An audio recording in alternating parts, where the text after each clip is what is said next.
talk about that, over this next, 6 months, and then, we do not anticipate charging anything for the remainder of the calendar year. We're gonna try to pick up the cost, for Friday, Saturday, and Sunday. But we think that if we're gonna open up full-time, we'll probably have to, start charging a nominal fee. So, that's a great question, and we'd be happy to include y'all in that conversation as we move forward, but, appreciate your support. Guys, I went out there, I think, a week or 2 weeks ago, and it was phenomenal out there. The upgrades have been, great. It looks like a new range out there from when I went when I was a kid, so the upgrades have been phenomenal. It looks really good out there, and I'll be glad it's gonna reopen, because I've got phone calls too. These hunters can go out there with their kids, it's like the Rockers in their hunt season, it's right around the corner, so if they're able to go out there now and get them sighted in, everything's gonna look professional. And the range safety officer, I believe, is gonna be essential in all of this, because not everybody handles weapons the same way, so we need to make sure the officer's there to keep everybody safe, so it's a plus, so thank you for the work you've done. Thank you. Thank you, Chris. Thank you, Chris. Appreciate y'all coming forth. Thank you. Appreciate you. Okay, I'll seek a motion for approval of the consent agenda. Approve the consent agenda. Got a motion? Second. Got a second? All in favor say aye. Aye. All opposed. Okay, adoption of this. Motion to adopt. Got a motion? Second. Got a second? All in favor say aye. Aye. All opposed. Okay, Mr. Foreman? Thank you, Mr. Chair. This morning is a bit of a formality. A few weeks back, the board approved placing the EMS surtax straw poll on the 2026 general election ballot. What we didn't have at that time was the language that's to be included on the ballot. So what this resolution does is formalize the language that'll be included, as well as the Spanish-speaking translation that's been provided by our staff. We're asking for this approval so that when the supervisor puts the ballot together, she can know exactly what you guys want to be on that ballot. Happy to address any questions. Okay. Any questions, on the straw poll? None? Not seeing none. I guess you, need that motion? Yes, sir. I have a motion to adopt the resolution. Okay. Seek a motion for resolution number 2026 R-34. Do we have the verbiage here? Excuse me? Do we have the verbiage here? It's in your backup. It's on the back. Oh, the back, okay, all right, I missed that, okay, I got you.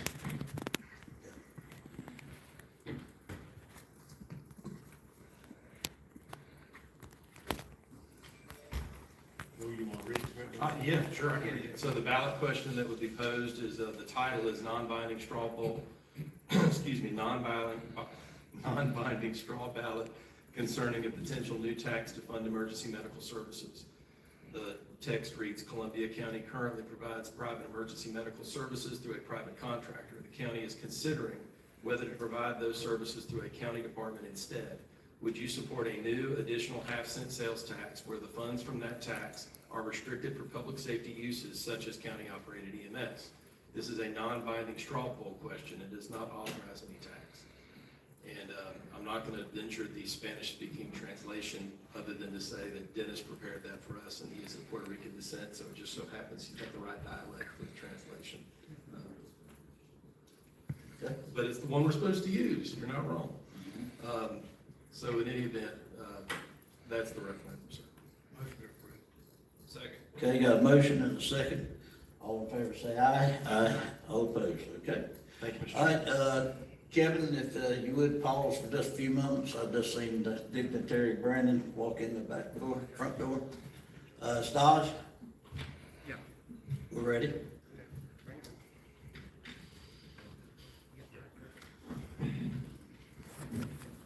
Morning, Chuck. Sorry, I'm dragging in tonight. We heard there was a traffic jam in the Lusty, so.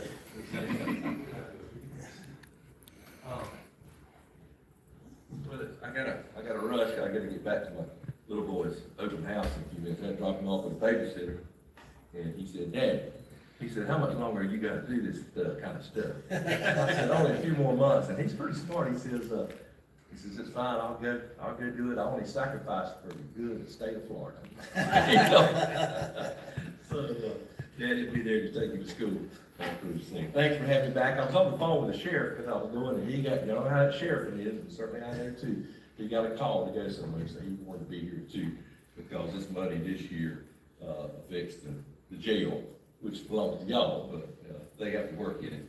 And of course, as a 30-year law enforcement officer myself, occasionally I had to arrest somebody that wound up in the Columbia County Jail. Robbie, you've probably been in there a few times.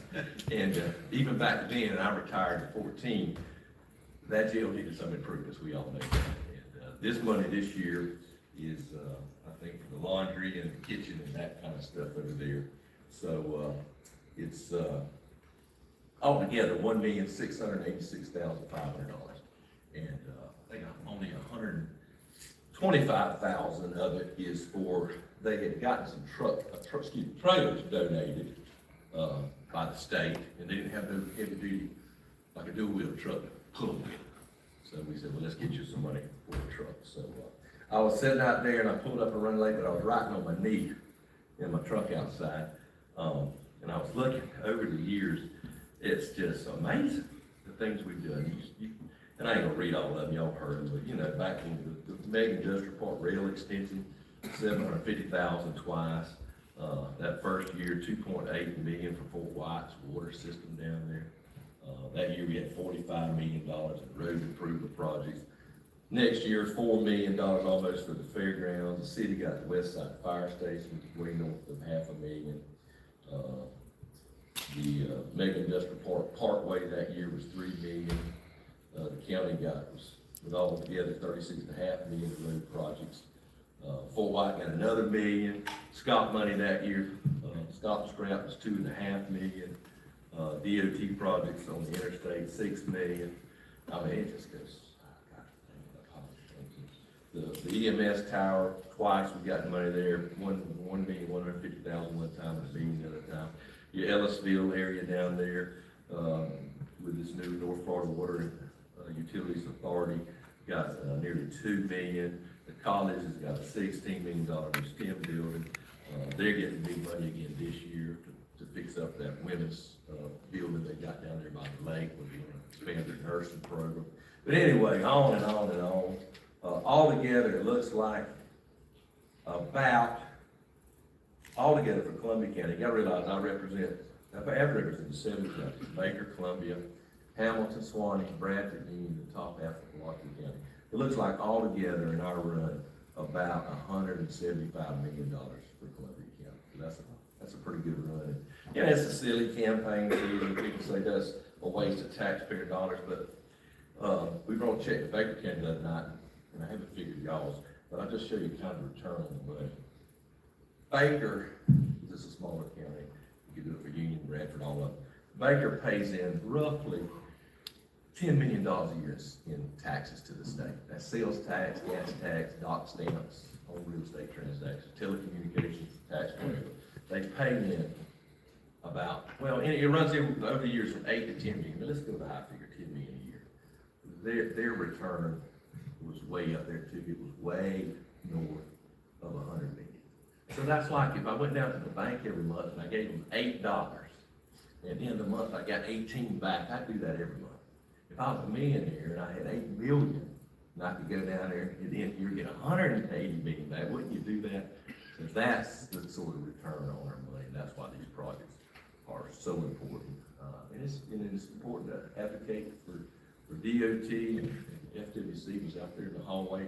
All these state organizations, that those things don't go on the record, but when they call and say, hey, we really need to redo that rest area on I-10, and we go to DOT and we advocate for those things show up $2 million. And that's not even counting the revenue share that the counties give back.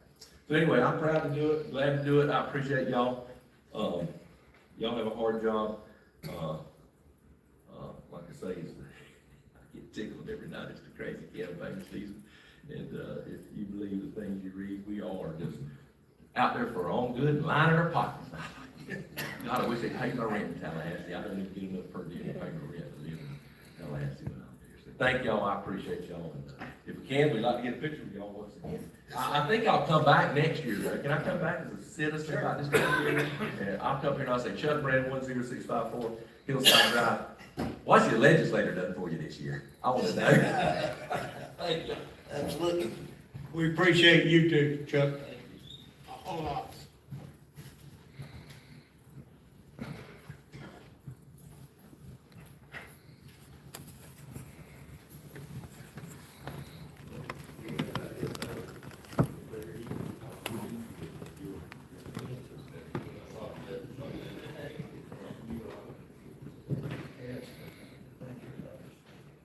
Good thing about me, I can hold this check up for my stuff. I'm gonna get a big hat, huh? Take that big one, come on.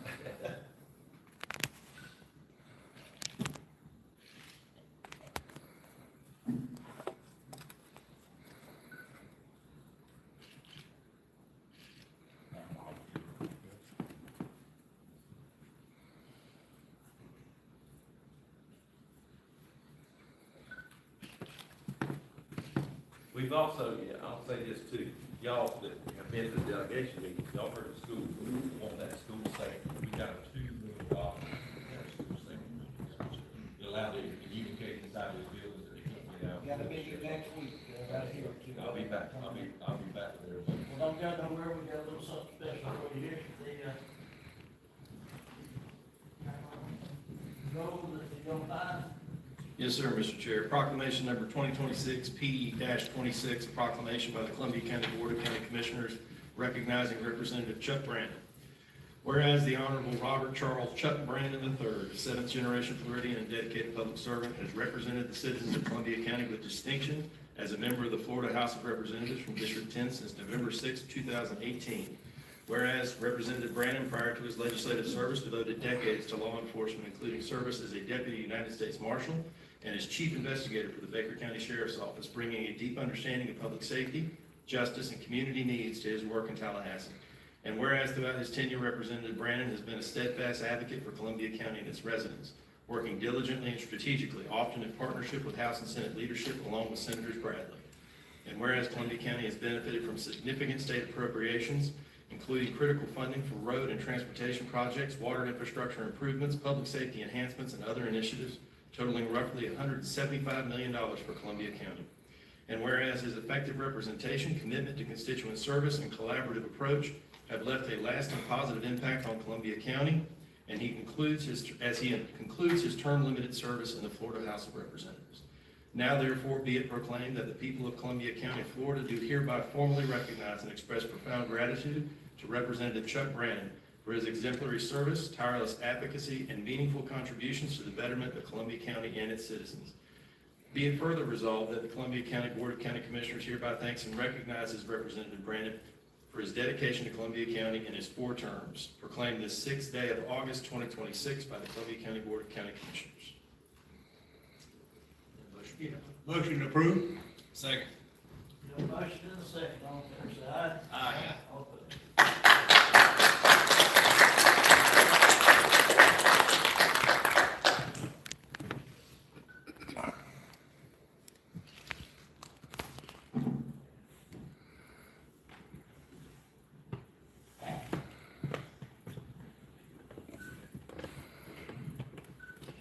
You gotta get an appropriation for a new camera. I appreciate that. I certainly respect that. Thank you, Joe. And, you know, I miss you, Dad. We should call me regularly, I think. I miss phone call, giving me ideas, everything, all. I appreciate that. I made a pledge, and I'm gonna hold it to the last minute. When I, y'all remember when I was running, I said that, I would have my office place here. And, we did, that's the first thing we did, in the office, folks work here. And they called me the other day, and they started looking to relieve, and we're the only office that, we go out the night of the election at midnight. We don't get to make the deal with like a sheriff or something, we take office. So, whatever, I don't know what they take. And they said, we're gonna come pick your furniture up on October 31st. And I said, you damn sure not, because I'm working to the last minute.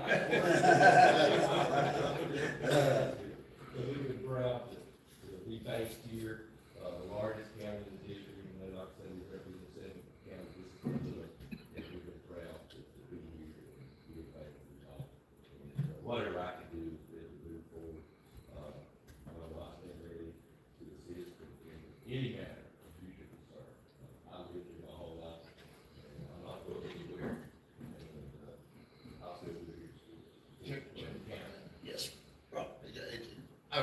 me and Chuck met on the campaign trail. I was campaigning for the first time, Chuck was campaigning, and a lot of times we showed up at the same place together, we would talk, and I can tell you that relationship, and once he got elected and I got elected, that relationship went on through the past 8 years, and he has been very approachable. Anytime I called, if he couldn't talk right then, he'd call me back as soon as possible.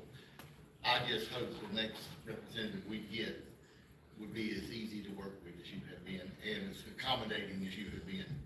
And, I just wanna say, it's been a pleasure to work with you the last 8 years. I'll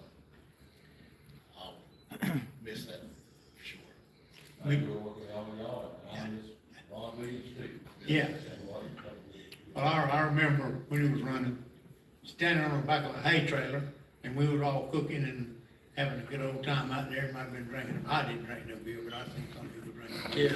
I'm glad you got there, and I'm proud to say that we have enjoyed being with you the whole time you've been here. You've helped us a whole lot, and I want to tell you, out of my heart, I appreciate it.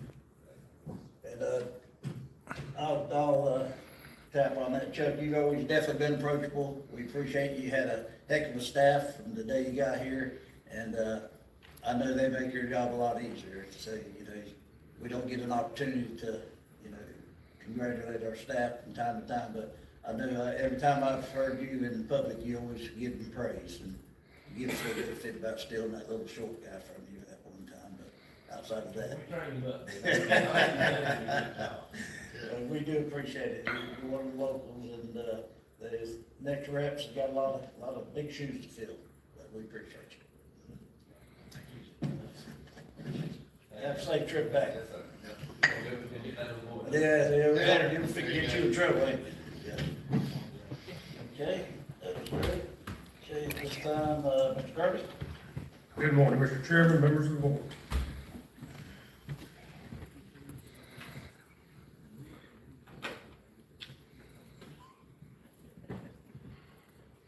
Okay. One back, please.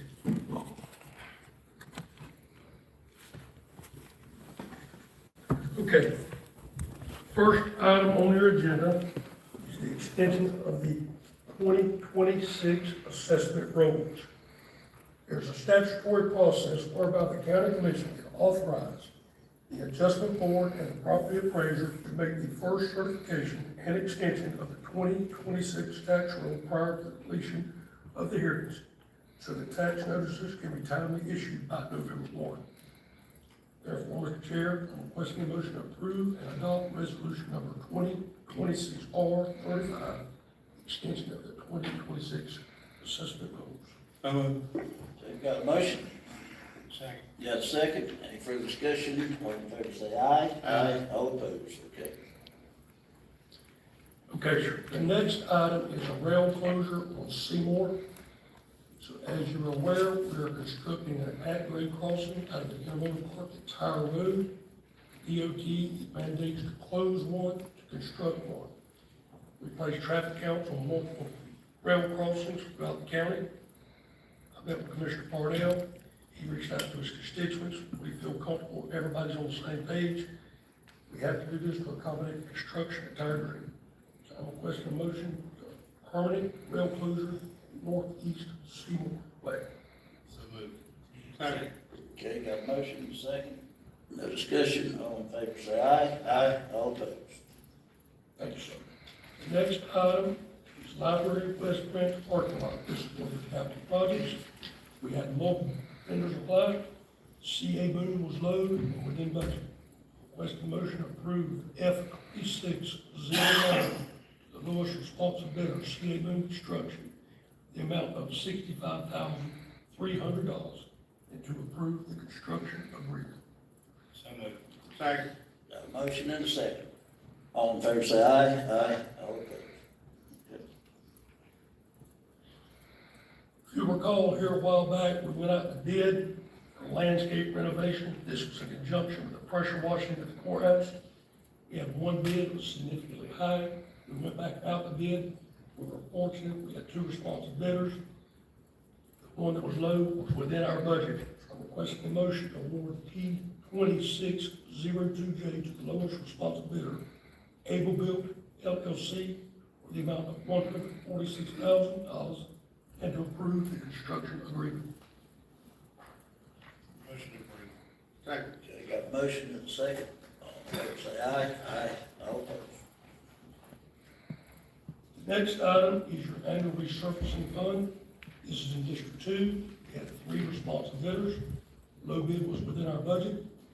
Requesting a motion to award T2617 to the lowest responsive bidder, Kurtz Construction, for the amount of $702,923.20 and to approve the agreement. So moved. Second. Motion and a second. All in favor, say aye. Aye. All opposed. Next is a sister job of that down in District 4. We had 3 responsive bidders. Low bid was within budget. Requested motion to award T2619 to the lowest bidder, Anderson Columbia Company, in the amount of $395,430.14 and to approve the agreement. So moved. Scoot, second. Got a motion and a second. All in favor, say aye. Aye. All opposed. The next item is out at your 500-acre park at Lake Jeffrey and, Baskin-Morris US 21. This is Paradise Advertising Agency contract renewal. Paradise serves as a full-service agency of record, handling, branding, advertising, public relations, and design. Main contract budget remains unchanged at $495,000 annually. We negotiated at no rate change, and this is funded by the TDC. Requested motion. Approve the 3-year renewal of Paradise Advertising Agency contract for destination marketing and promotion. Okay.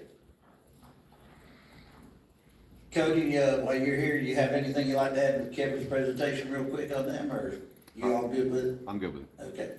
All right, I was one of the ones that had to sell on Paradise years ago, and this proved, they are a very, very big, large asset to the TDC, so, I proudly make a motion as the chair to accept this. Second. Got a motion and a second. All in favor, say aye. Aye. All opposed. Okay.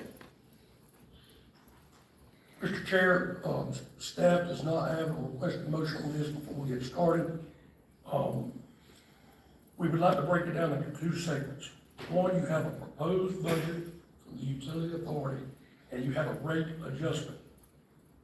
County attorney provided us data that says that you're not allowed to vote on the rate adjustment today. It's my understanding you did want to discuss it. So with that being said, request by North Florida funding 2026 includes request to adjust utility rates charged by county-owned systems. They also continue funding the current rate of $520,648 from Columbia County and $100,000 contractual services. At least the next time. So this is what that looks like. You'll see in the highlight the 520 intergovernmental revenue Columbia, and then 100,000 for contractual services. That is North Florida's budget request. With that, Mr. Chair, board discussion. Okay. Joel, would you, did you have any input on the, explanation to the public on the, rates?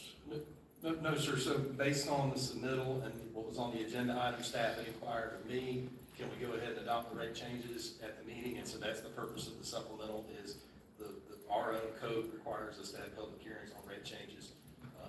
And so you would just need to schedule that. Okay. I just wanted to make sure that was clear so that nobody felt blindsided in here today or anything like that.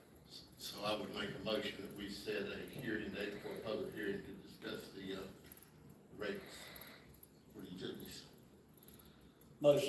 I agree with you 100%, Mr. Ford. Do we have I don't want to schedule on top of something else, is there? Can we give staff direction to do that? You get back with us? Yes, sir. You have any- Y'all We need to have to vote schedule. on that day? So we need to set it because I need to advertise it. That's where Okay. our Oh, I'm sorry. actually. Okay, gets set. That's when I okay, vote. I have okay, to advertise, okay. which under the county is 10 days. I understand. So as long as I have 10 days, I can get it advertised. Can we get vote at the next meeting? You have a word. I probably can't make it for the next meeting, but we could do the first meeting in September. First meeting in September? I'd make a motion, we set the date for the first meeting in That's good. September. It's gotta be at night. First meeting is December Well, 7th. I don't, does it have to be at night? It should be, because it's a public interest issue, so 5:30 PM. So does Make sure we're covered. second meeting in September? No, sir, the first meeting in September will be at night this. Oh, it's gonna be a night meeting too? It's because of the budget, remember y'all. Oh, that's right, okay, yeah, we can get with it, so it'll be good, yeah, okay. I got a motion by Mr. Ford to, set the, rate hearing for the first meeting in September that evening. Okay. Got a second? Any discussion? All in favor, say aye. Aye. Okay. Okay, the, So just so everybody, that meeting is September 3rd at 5:30.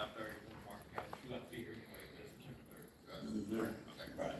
That's just a change in time. And the, now that, that takes care of setting the, thing here. I've actually got a card here from a board member, Mr. Phelps. Mr. Phelps, would you like to come up and give some input on what you've learned so far, I guess?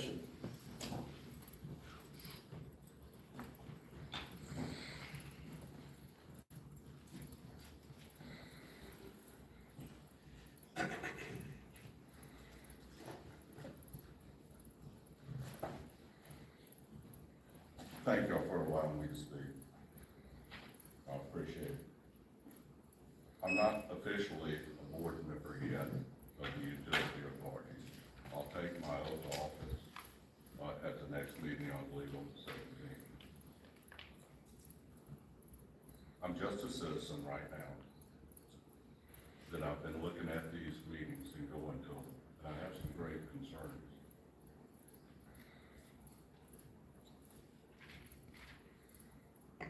I don't want to offend anyone. I don't want to make anyone angry at what I'm about to say and what I'd like to share with y'all. You're all good people. I would like to think I could go drink a beer with any of you at any time. All I'm doing is looking at the numbers of what your budget and what has been proposed. And with that, if the chair would allow me, I'd like to pass out Please. what I've looked at.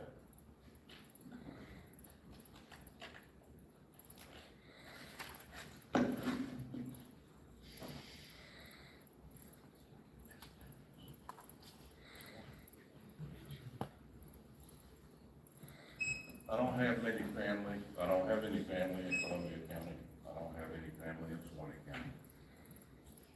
I have a number of friends I can count on my hand. That's it. I have no agenda. I'm not being paid for my services in any way. I'd just like to point that out. But I do have some grave concerns about what's going on. I'll wait till y'all get all with the budget.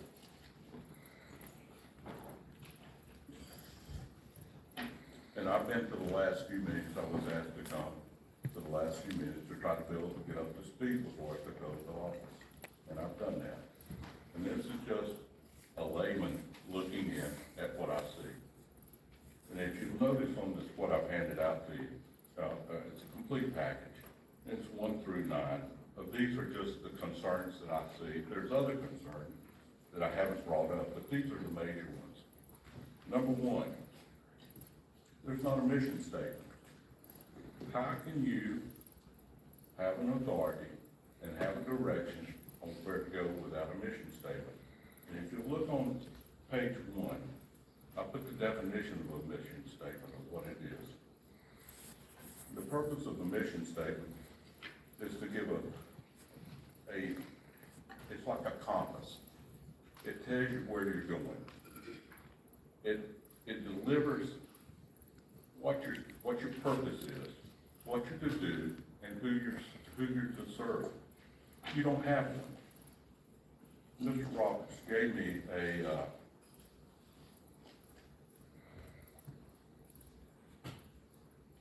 agreement on how the board is supposed to work. Well, that's great. That's like the owner's manual of a car. And I put in here, if you have a car, you bought a car, you load it up with money, you have a manual, but you don't know where you're going. How can you do that? You've got to have a mission statement in order to direct where you're going with this authority. Number 2,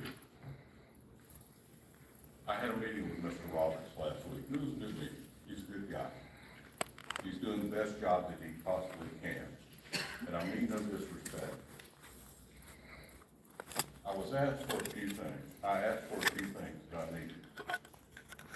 The number of facilities that we're operating, I got. The number of customers that we started with, we don't know. The number of customers that we now have, so that's 399 is all the customers we have. That includes your residential and your commercial. And I asked for what our growth rate is predicted on our budget. We don't have a growth rate. We don't have a prediction on where we're going.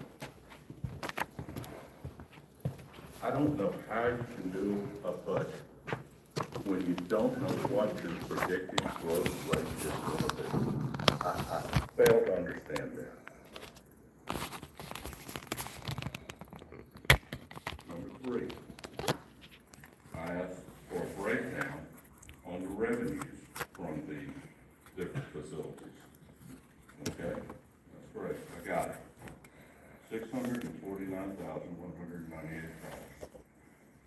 But if you look on page 3 that I included in the package,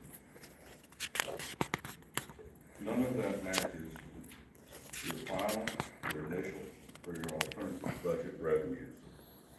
Okay, maybe I'm missing something, I get it. So we're short, I don't know where the revenue is. So let's go with what I just got last week. I got it on the 4th of this month. So we're gonna go with 649,198.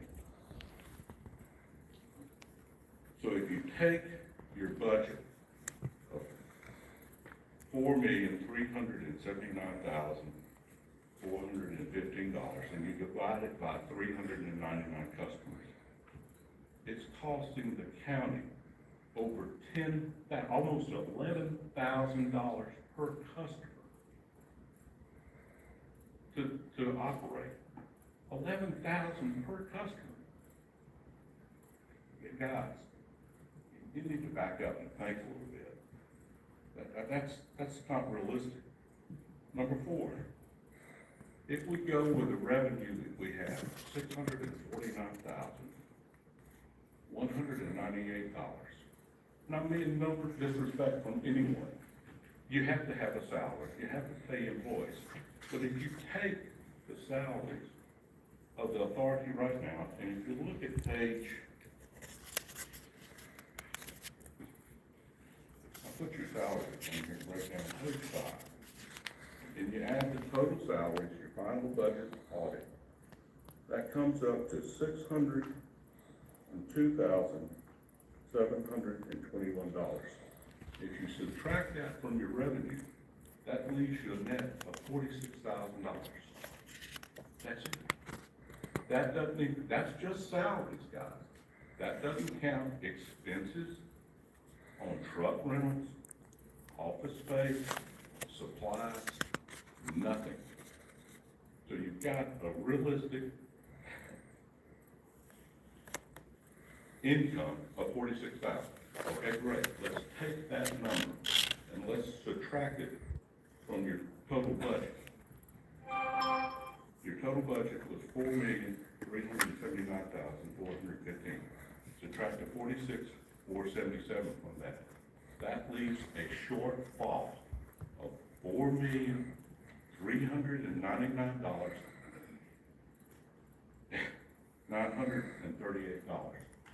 Oh, $4.3 million shortfall. And we're supposed to make that up with the counties giving some money, $1 million total from each, per, $500,000 per county. We're supposed to make that up with rate increases, which I'll get to that in a minute on the rate increases. And we're supposed to make that up with grants. Now, correct me if I'm wrong.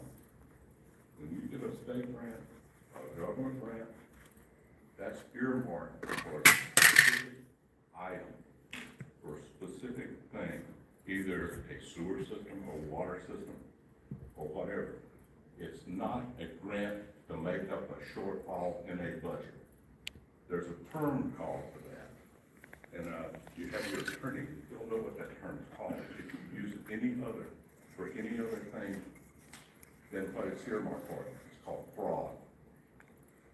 You cannot make up shortfalls with government grants. Can't be done.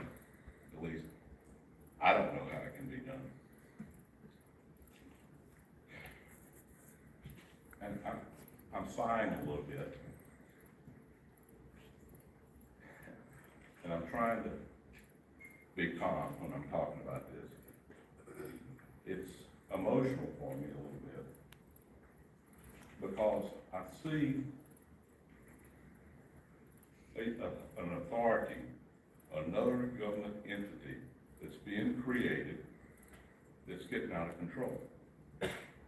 Mr. Kirby, you do quail hunts. When you first started doing quail hunts, did you have 10,000 birds that you put out? Did you have 4 or 5 guides that you put out? Or did you just start off very slow and do it yourself? Ever? When you started hauling dirt, did you go and buy the best truck you could possibly buy? The best, most expensive uniform you could do? And pay yourself the most elaborate salary that you could? Or did you go buy a raggedy truck and you did the best you could to try to make it work and build it up to a certain point? That's all I'm saying here, guys. You can't. The only way I know that I could start a business and go to the top and have the best of everything is if I had a blank check. Now, if you're giving me a blank check, this budget doesn't matter. It's meaningless. You've got a blank check.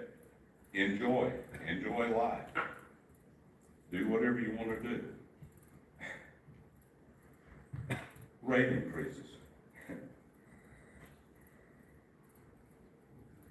And if you look on page 6, and these are numbers I'm not making up. This is out of your budget. If you look on page 6, your proposed rate increase, if you take on 7/13 this year, if you took an average of those rate increases, that's 78.65% increase, except for white commercial, and that had a 21.5 decrease. Okay? So we didn't want to do that because we got a lot of flack from the people outside. So we did an alternate on 7/16. So we take and do an average of that rate increase. That's still a 50% rate increase on your customers. You only got 399 customers, guys. If I was one of those customers with a 50% rate increase, I'd be looking for somebody else to help me with my utilities, or I'd be calling Hall's Pump and Well to drill me a well, or Mr. Ford to put me a septic system in. Guys. Well, I should back up just a little bit. There is one exception to that 50% increase. That's Fort White Commercial, who had an increase, it's hard for me to even say this, had an increase on the decrease, so now they have a decrease of 34%. Guys, that's a red flag. If I was an attorney, a good attorney, I'd come after you. That doesn't make sense. How can everybody else have an increase of 50% except one commercial entity in Fort White that has a decrease to 34%? That doesn't make sense. And I know what you're gonna say. Hey, we're just trying to get it level across the board. We're trying to make everything the same, all rates the same. You can't do that. These little package facilities that we're operating, they're unique. They're unique for the areas that they're serving. Ellisville is different from what Swanee has. They're all unique. You can't put a blanket rate on all these little units.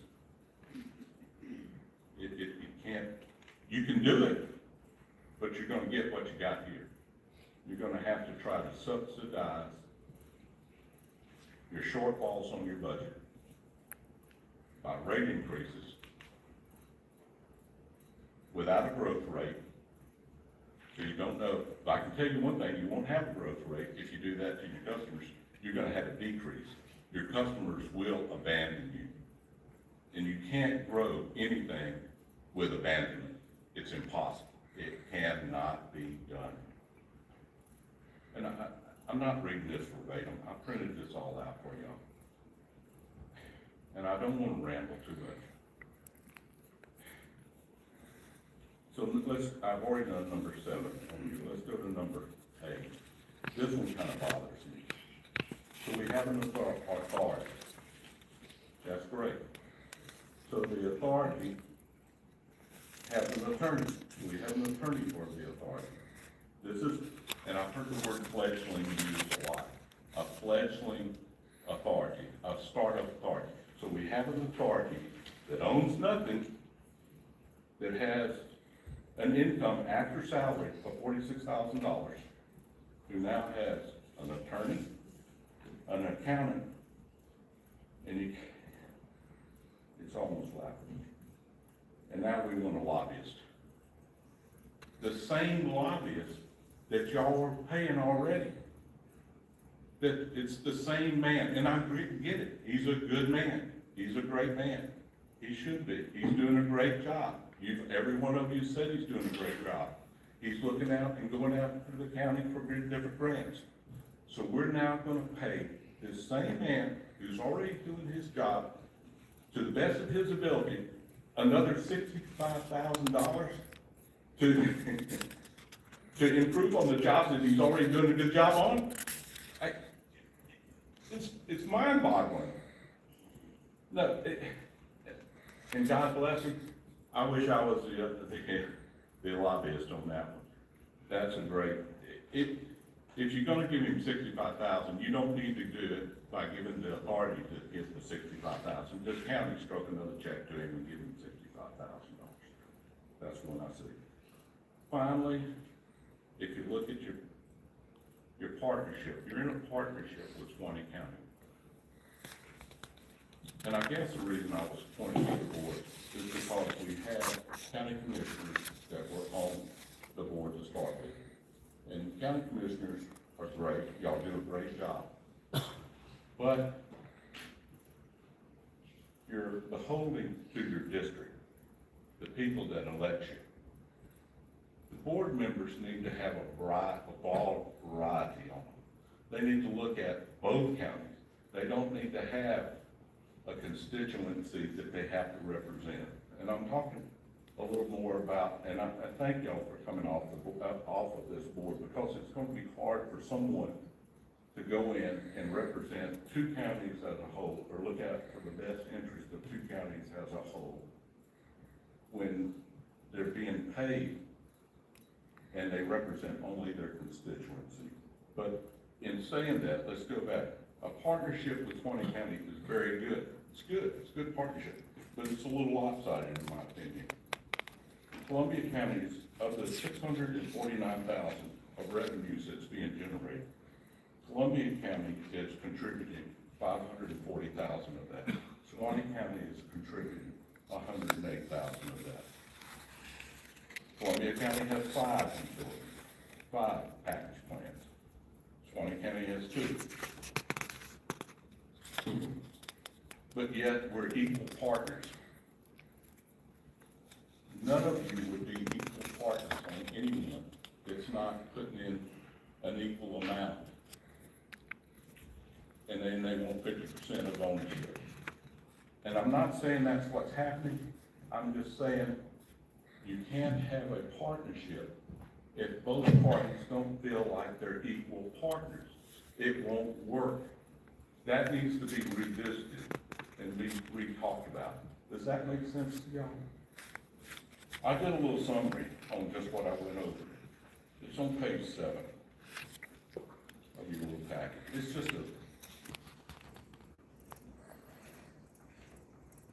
just a brief little summary for the alternative budget. We don't have a mission statement. We don't have any growth rates on projected future customers. We have a net revenue of only $46,000. We have a budget shortfall of 4.3 million.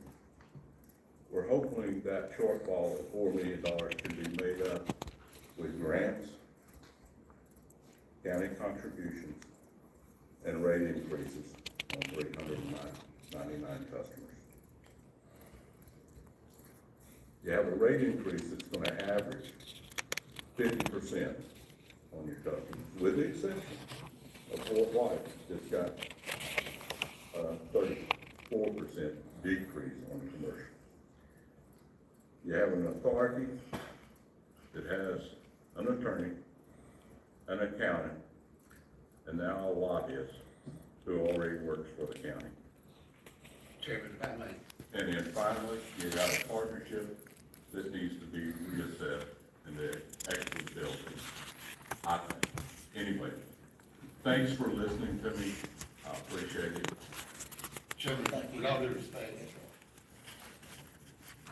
this should be presented to the utility authority board. If he's gonna be on the utility authority board, if you've got a problem with what the utility authority is doing, that should be presented to the utility authority board. We don't sit on that board anymore. We don't have any say so over that board anymore. We don't. So, you know, Mr. if Chairman. he's got an issue with what's going on with the utility authority, he should present that to the utility authority and the director of the utility authority. And they can work those issues out if there's an issue there. And I'll be honest with you, I don't think he's been to a meeting yet as a board member. So all this stuff he's bringing up, I think somebody, if he's gonna bring this up at the utility authority board, the people there to rebut it or to explain it, such as Big Pal and, Shannon Roberts, should be there to speak on it also. I mean, this is a one-sided conversation, and I respect Mr. Phelps wholeheartedly.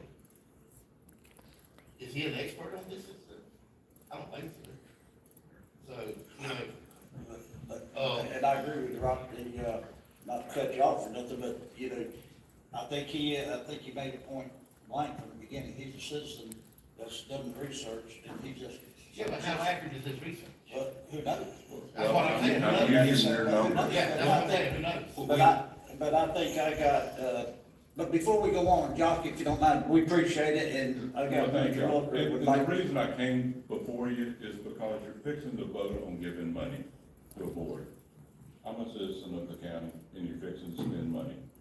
It has nothing to do with the budget. You're fixing to spend money. You're not fixing to spend thousands of dollars. You're not fixing to spend hundreds of thousands of dollars. You're fixing to spend millions of dollars. That's the only reason I'm here. But anyway, you're right, I'm not an expert. I only took the numbers that I was given. You're on some numbers. I'm not a member of the board yet. I'm looking at y'all's numbers on a predicted budget. That's why I gave you copies of them. I didn't make this up. This is just what I took. Anyway, thank you for listening to me. I appreciate it. Like I said, I mean no disrespect to anyone sitting up here. I mean no disrespect to to Shannon. I mean no disrespect to anyone. These are just concerns I have, and all I'm looking at is the numbers. Not about how someone's done their job, not about how someone's that served on a board did their job. It's just about the numbers that I'm looking at. Thank you. Thank you, yeah. And I would expect that, you know, when he sits in his first meeting, that'd probably be for his first line of business. But, Mr. Rooker, as you well know, you've been around a long time like the rest of us. I extended some time to, Stu, my question to you is, would you like, after we have discussion, would you like to come up then, or now? Okay, that's fine. I just wanted to give you a fair opportunity, but I kinda look at it as Mr. Phelps is already on it, because I know you haven't taken your oath yet, but yes, sir, we did. I don't know that. Rocky, did we take oath? Did we take oath? Okay. No, We didn't have to take oath, but we were appointed. That's right. And I'm gonna point something out. I don't buy the board. Yeah. I wanna point something out that said, he's not an expert. I don't know of one expert that is a board member. None of us are experts on this. We just gotta do it as it comes and look at what the numbers are. None of us are experts. I agree with you wholeheartedly, but we depend on Big Pal, the county depends on Big Pal for our numbers, for our budget. And this is it right here. Big Pal presented a whole different opinion of the budget than what was just presented here. So, Okay, Mr. Luther, I appreciate you. Thank you, Mr. Chairman. It's nice to be here. I noticed that you started the clock for me, but you didn't start it for Citizen Phelps. We started. No, that, you've been going on for 10 minutes, go on. We have, and again, I didn't get updates. no, hold on just a second. If you wanna argue about it, we'll argue at a later time. But here's the deal.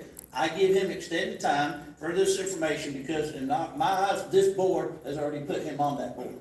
So I was gonna give you some extended time and keep on griping. I'll give you just 3, you can go on back down. But let's be, come on, I'm trying to give you a little bit of, a little bit of latitude here, but you wanna be a smart aleck, but let's go. No, I don't want to be smart aleck, Mr. Chairman. I intended not to. Chairman's got that opportunity. I can pick and choose whether you like it or not. And I intended to finish in 3 minutes, although you've taken almost a third of my time already. So, what's fair is fair for everybody. And Mr. Phelps coming up here as a citizen, doing a hit job on the utility authority, just doesn't seem fair to anybody. As Mr. Ford said, that's something to be done in front of the utility authority. Mr. Phelps said he's a citizen, and with all due respect to this board, whether or not Mr. Phelps is a board member in the chairman's eyes, doesn't make him a board member. He's just a plain citizen until he takes a seat. So I would hope in the future we treat everybody equally. But my major problem with the authority right now is I'm not really interested in the budget because whether you approve it or not, the authority has got their own budget. So it's really not incidental. What I'm concerned about, Mr. Chairman, and I respectfully ask you to consider this, is if the authority stays in operation, is the asset transfers. Now, as you know from the last meeting, Suwannee County said they're not taking their county commissioners off until the assets are transferred, if they manage to stay with the authority. Because they're responsible for the public's assets. Whether or not Mr. Phelps is a board member, and nobody announced, I believe that Mr. Graham is not on the board anymore. He said he couldn't be it because of a conflict of interest with his business, which nobody's mentioned. So now Columbia County only has 1 representative. This is ill-founded and ill-thought out. And I ask the board to consider this. Columbia County has over $100 million probably worth of assets, either right now or in the pipeline. And the people that are responsible for those assets are sitting right here, the 5 of you, from Mr. Cornell down to Mr. Phillips and everybody in between. And to not have a member of the county commission, as Suwannee County has decided to do, representing the people's assets on that board is just, it doesn't even make any sense. Maybe Mr. Foreman could tell you guys how that makes sense, and the public. That you've got 100 plus millions, God knows what's in the pipeline, and you don't have 1 member on that board dealing with the assets of Columbia County that's elected to represent the people of this county. So I think you need to go back a little bit. Get 2 county commissioners on this board. I'm not thinking it's a bad idea what you've done, Mr. Chairman, but I think it's a little premature. And this county needs elected representatives who are answerable to the public to keep their eye on the hundreds of millions of dollars or $100 million of assets that Columbia County has. Thank you very much, Mr. Chairman. Thank you. And, board, as we're moving on here for more discussion, I'm sure, I'm pretty sure in the original agreement that note, as far as assets go, I'm pretty sure it was covered in there that no, loans or leverage could be put upon any without the, approval of the counties, if I remember correctly. But with that being on board, Is that right? Are you asking, can they borrow against the Any asset? leverage without count, even if there's no commissioners on the board, Yeah, the utility authority doesn't. Don't own the asset. The utility Not authority- bond money, just assets Correct. they don't own. So Not when- yet, not compact, Not yet, but when they do, well, once they own the asset, they can do what they want. So when we talk about bonding, you can only bond if you have guaranteed revenue streams and or assets. Water Utility Authority obviously doesn't have sufficient revenues to support a bond, so they would need assets to support a bond. So they have no way, they have no mechanism for borrowing money right now or for leveraging the assets. So what they're providing right now under the interlocal agreement from August of last year is for the operation and maintenance of all assets in Swanee and Columbia counties, subject to supplemental funding by both counties. And then the plan as of August of 2025 was to strategize for an asset transfer on or before September 30th of 2026. We are not on schedule for that. We were gonna have meetings, there were health-related issues that prevented us from having those meetings, and so those meetings haven't even started in terms of understanding the mechanics of transferring utilities. Y'all remember the donation of the wastewater treatment plant to the city, Lake City, all the stuff we had to go through just for that. So imagine if we're gonna go through and transfer assets in both Columbia County and Swanee County, we have to go through those procedures for all the different utilities that we have. So it's more of a process than I think most of us envisioned when we first started, because again, to go ahead and throw myself in the same pot, I'm not an expert either, right? So we work to try to resolve these questions as we move forward. But again, because those meetings haven't even started, I wouldn't know where to start you guys on transferring assets, particularly before September 30th, 2026. So that's not gonna happen. So this August 2025 interlocal for operation and maintenance is likely gonna roll over into the next year. It automatically extends for another year, because we won't have accomplished the asset transfer right now. So that's sort of where we're at. But in terms of the ability to leverage assets, the authority doesn't have it. The authority would like to have it, because the way you generally fund utilities is you do go out and take a bond. You take those monies and you invest in new infrastructure, new utilities, you expand your user base. That's kind of how you grow. You grow with other people's money. Because you can't generally generate enough revenue to support expansion from your existing user base. That's just sort of the model. So what are we really discussing here? I don't know what we're discussing. So I mean, are we discussing not funding the utility authority for next year? Is that what we're discussing here, or not, or talking about doing away with the utility authority, leaving the utility authority? I got a call this morning from a person that was talking to somebody, I ain't gonna name no names, on the river this weekend, that told me, he said, be ready, they're gonna end the utility authority when you get to the meeting this morning. I talked to them on the river this weekend, and it's all done deal. They're gonna do away with the utility authority. So I don't know, you know. So I don't know what we're discussing here. I thought we was just discussing the utility rate. We agreed at 2 meetings ago to keep the budget the same thing it was last year. I thought we already agreed on that. We did not take a vote on that, we did not. No, we didn't take a vote on that. Mr. Chair. The agreement we talked about. Mr. Chairman, your discussion item on the answer to Commissioner Ford's question, I broke it into 2 phases. The attorney said you could not vote on the rate adjustments, but you can vote on the budget itself. So, Patrick, please put the budget back up there. It's a $520,000 ask from Columbia County and $100,000 for contractual services. That is your discussion item. And exactly right, Mr. Kirby, and I, in discussion with, Mr. Kraus and yourself, I wanted this to be put on there before it keeps you wait to the last moment and you're sitting there trying to rush it, because there's a lot of discrepancies in this budget for Tim Murphy.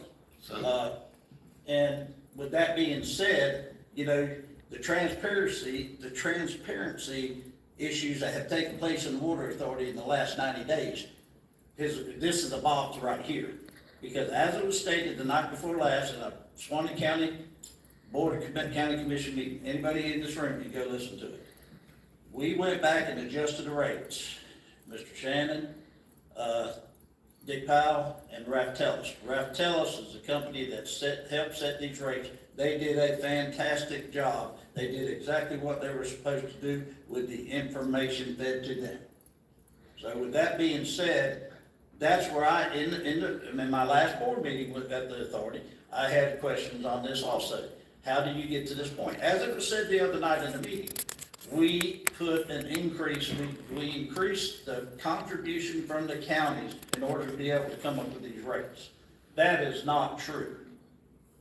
This, my biggest heartburn with the whole budget is, this board, since 2016 I've sat on it, and the 20 years I watched it prior to that, has never, ever balanced a budget on contingency or reserves. This budget right here is balanced upon contingency and reserves. I will never vote on this right here. This is ridiculous, and it's all about, and Mr. Phelps had made a good point. I made the point too. The lobbyists in question, they hadn't done RFQ or nothing, but the lobbyist I know has been discussed, is a great guy. Does Columbia County a great, great job. And, you know, so that was my argument about a mere $65,000. And I hate to say a mere $65,000 because it all adds up to be what you're looking at here, $37 million. So my whole point is simply is this. And then the rates. I'll never vote on the rates. Jeff Crawford is my best witness. Jeff has said, we went through several fire assessment adjustments, and Jeff can be my first witness. He can attest. This board has never went upon the full recommendation. Jeff, we increase it slowly, but you know, solid growth, I call it.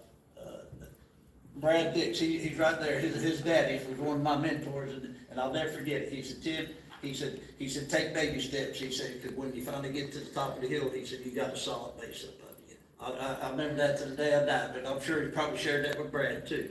But that's my problem with this, but that's why I wanted this to come to a full discussion before, because I was mesmerized watching their meeting the other night, and nobody in the meeting asked that question. And the executive director, apparently, he probably knew he was fixing to be on the, you know, question block. I guess he decided he had to leave. But my point is that he may have the doctor's appointment, he just had, some surgery. But my point is, here he is sitting there and sat right there and told every citizen in Suwannee County, we adjusted the rates as what your contribution is to get these rates down to here. Well, I got news for you. Right there in Ellisville alone, 33%. We've never went up 33% that I know of in one hit on our fire assessments. Commercial water, 65%. We better be glad Lester Scaff ain't alive. I can tell you that right now. And we'd have done her about by now. And then, of course, me and Rock's been sitting in all the meetings. I see how Ralph Tellis got to the 34%. I understand it, it's quite complex, but I don't agree with the 34%, but I understand the decrease in that side of things. So that's my heartburn. I want to get this out on the table where everybody can take their time and do their due diligence and pay attention to what you're reading, because I hate to beat up on my fellow colleagues in Suwannee County, but I'm pretty convinced there were some people there last night that didn't have a clue what they were looking at, because, in my opinion, they were misled, 100% misled. If they'd come out there, we went into our reserves, we went into our contingencies to make sure we could balance this budget, I think you'd have had a lot more conversation Tuesday night at the Board of County Commission meeting in Suwannee County. But that was not said. But I'm making sure everybody in this room, and hopefully you got a reporter there, and I'm sure TV 20 will be called this afternoon. Make sure that is a true statement. If Dick Powell's here, I think he was I know he was attested because he made that point quite clear. That's all I got. Chairman, can I respond? Yes, sir, Rob. Number one, we're not voting on the utility authority's budget. We're not voting on that. That's already been voted on by the utility authority. We're voting on the budget for Columbia County. So I don't even know why we're discussing the utility authority's budget. That's not on our agenda. On our agenda is the Columbia County budget. Okay. So the budget for the utility authority, that's already been voted on by the utility authority. No, it has not, Rocky. It has. Tentative. It says tentative. That's exactly what the hang up. See, y'all didn't pay attention to what everybody was saying up there. That's a tentative budget that's gonna come back after all, because you can't vote on a budget, because Fort White is gonna kick it. Columbia County more than likely is gonna kick it, and Swanee County is gonna kick this after last night's meeting. When this hits the news waves at the end of the day or end of the weekend, if you think the Swanee, every single one of these commercial customers, no, tentative, one little word changes the whole show. Now, what I'm gonna sit here and say, this is where Swanee County's going down the road. They don't have residential customers to sit there calling. No, they're taking advantage of every single person that's trying to invest in that operation over there, in that community over there, and take advantage of it. You think that would be, if they were to use $1 million gallons a month, you think that would be on somebody's face? So let's just say this, let's say this. All right, number one, Ellisville has not went up on their utilities since they were put in. Mhm. Never been put in. Number two, now I wasn't on this board then, New Creek was on the board then. They voted for mandatory hookups in Ellisville, mandatory hookups. Water and sewer, mandatory hookups for commercial and residential customers. Then they backed off from it and didn't enforce it. That's why a county cannot run utilities, and that's why a board of county commissioners cannot run utilities. I agree. They cannot do that, because they vote to try to get reelected. They don't vote to do a business model, what it needs to be. That's why this utility authority was started, that's why it's so important, and that's why the assets, at some point, has got to be turned over to the utility authority, so it can be run where it will work. You sitting here right now making my point, exactly what I just said, and why we started this. Tim Murphy ain't gonna sit here and vote for that kind of rate, because that's just way too much. And I agree with you, I have a problem voting for it too. But at some point, you know, Mr. Phelps said a while ago, I'd be calling somebody to drill me a well. Well, you know, when I drilled wells 10 years ago, I put a well in for $1,800. Now, if you get a well in for $7,000, you've done good. With septic tanks, $2,500 10 years ago. A septic tank today is over $12,000.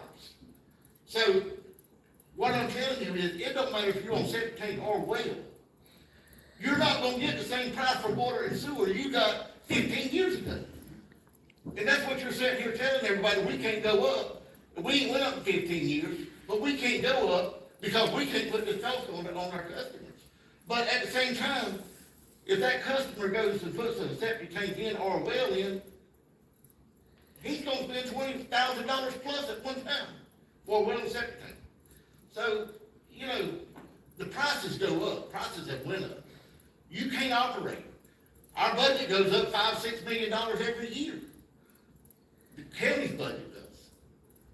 So, you know, what you're sitting here saying don't make any sense to me. No, I totally agree with everything you just said. Because you can't expect to operate a utility authority on prices from 10 years ago or 15 years ago. But you're trying to cover all your operating expenses at one boom here. You No, know? we didn't, that's why we backed off that. Yeah, the reason why we backed off is because of Facebook.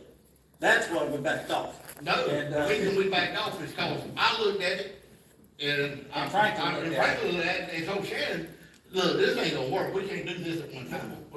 I wanna ask a question, because Rocky knows, you know, if it was all about lowering rates, from the first one was what? Minus 22% for commercial water in Fort White, and after y'all talk about Facebook, it actually went lower. It was already lower than it was already low, and then it went, it's the only thing that was negative. It's the only thing that went down. I don't understand that. I don't understand how. Because right now, commercial rates are hammering the commercial people. Okay, so, Right now, Fort White, they set the rates, we didn't set the rates, County Fort White set the rates. Right. If you've got a commercial business in Fort White right now, you are being hammered on way over what Ellisville customers are being charged. It's way over what Swanee County customers are being charged for water. You know, Fort White don't have sewer, all they have is water right now. Now, they're getting sewer, but all they have is water. So if you look at a water bill for Fort White right now for a commercial customer, they're paying $500-600 a month, like on an ice machine. It's using 3,000 gallons, 3,500 gallons a month. So that's why that rate is like it is. I mean, and the goal is, and Mr. Phelps said that, is to get everybody on the same rate. That's the goal. But you can't just sit there for 15 years. You know, this board should have been raising rates 15 years ago, or 8 years ago, 7 years ago, and going, and we didn't do it. And I'm gonna tell you why we didn't do it. Because before this authority, utilities was an afterthought for Columbia County. It got attention when it needed attention. That's why we were paying fines. That's why we was getting letters from DEP saying that we wasn't in the right, order for the, plants. You know, since the utility authority has took over, we are being fined. We've got a plan in place to get where we need to be on the, nitrogen level and everything. We have a plan in place to do all that. Before that, we had no plan in place. Every time we made a plan, we just changed that plan. And you know, I just have to say it, this is par for the course for Columbia County. I've said it 100 times sitting up here. We start out on a trip to Miami, and we get to Newport Richie or somewhere down there, and we say, we ain't gonna go to Miami no more, let's just turn off to Tampa, and just stop at Tampa this time. We've done it at Mega Industrial Park, we've done it on utilities, the 8 years I've been on this board. We have not followed a plan to the end for utilities on nothing. And here we are again, going down that same road. You know, here's the thing, guys, if y'all don't wanna do utilities, the county just needs to give it all up and give it to somebody. Because what we're doing is not working. What we're doing is not working. I mean, let me read this right here. Give me just a minute. Now Jennifer sent this to the city of Lake City. We've got a customer right now wanting to come to the Mega Industrial Park. She sent these calculations over to the city of Lake City. This customer needs this much water, this much sewer. You know what the city's response was? Let's look at it right here. This here's from Steve Brown about the gas.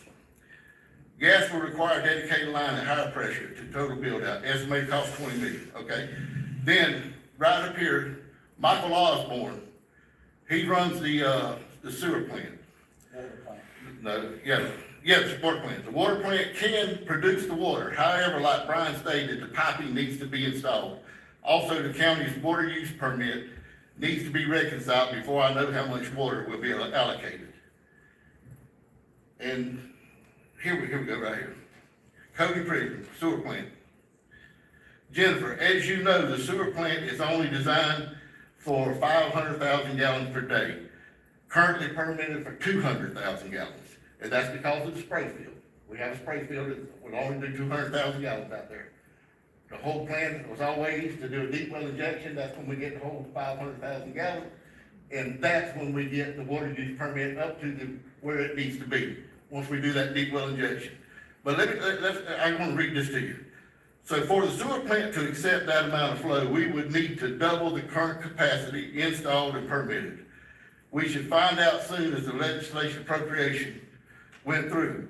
But right now, the prison is using 149,000 gallons of that 200,000 gallon capacity.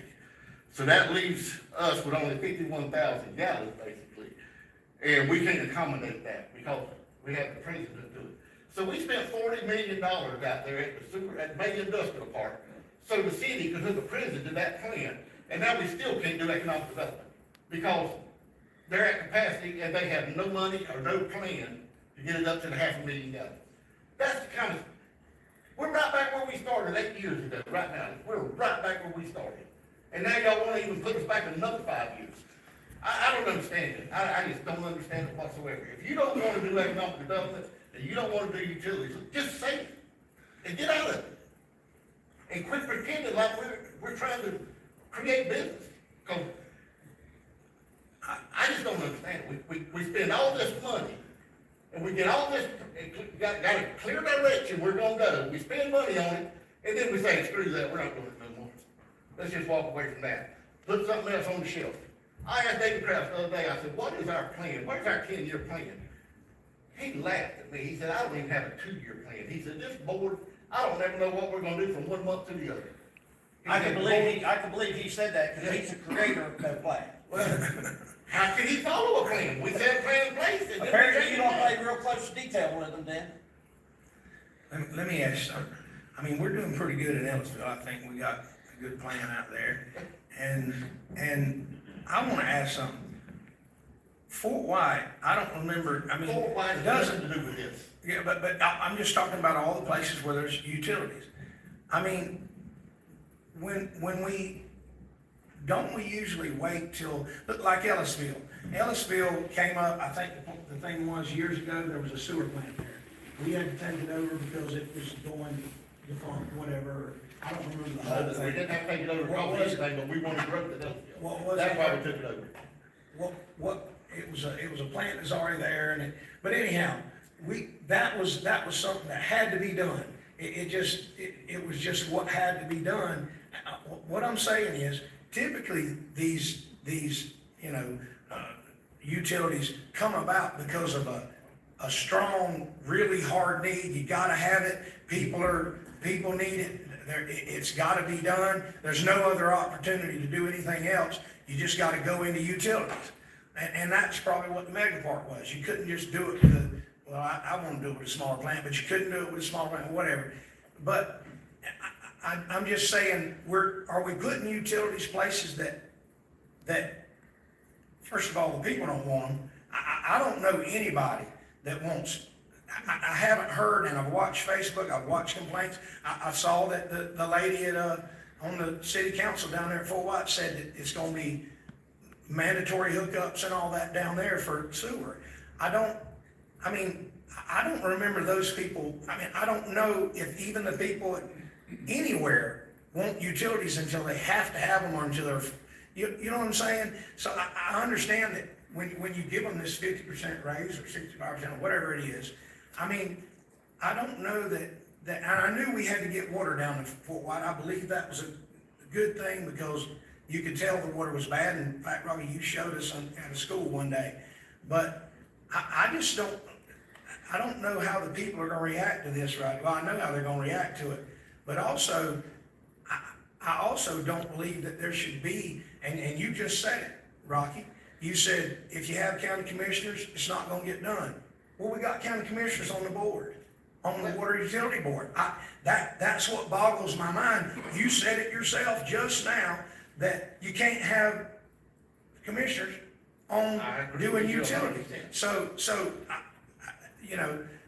I understand all this utility. I don't have any, I don't have any, I got a couple places in my district, but I don't know how you sell this much of a rate, and I understand why you're saying commissioners. And I want to say one thing, we talked about a mission statement for the thing.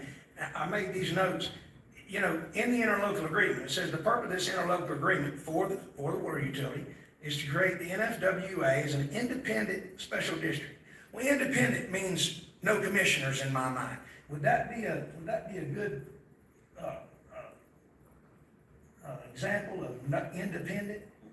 Because you can't be independent as a commissioner and be on a board. Independent's more of a legal classification for purposes of the statute. But what I'm saying is, if you're on the board and you are beholden to people that are gonna have to pay $50 more a month, $40, whatever, you're really not independent because you have a loyalty to the people, and then you're trying to do something you think is right, and that's fine. But to me, this new rate, the rate that went from Retellus, I think Retellus is pretty good at their job. Maybe they don't know what they're doing, but I think they do, because they do it all around the state. When they gave this rate out, they gave it to the Water Authority, and the Water Authority changed it. In the 3-day period, they changed it. And I understand why they changed it, I get it, but it's just politics. The only reason it got changed is for politics. There's no other reasoning for that, because Retellus does this for a living. They were giving you what you needed to do to make this thing work. And I know we can't vote on rates and all that, but we can vote on asking the Swanee County Commissioners to remove them boards from themselves from the board within 30 days, appoint somebody, I don't care who, I mean, that's their vote, they can appoint who they want. And if they won't do that, I think we ought to begin dissolution of the NFWA if we can't get all the politicians off. Because politicians should not be on water utility boards. I looked at it last night, water utility boards across the country. They have one that'll talk to them, but they go upon people that are appointed from the community to do these things. I don't wanna raise rates on anybody. So I just think that's a motion, I wanna put that in the form of a motion. So, Robbie, We've got, when did you get this, when I get what? this thing to Mr.? Just now?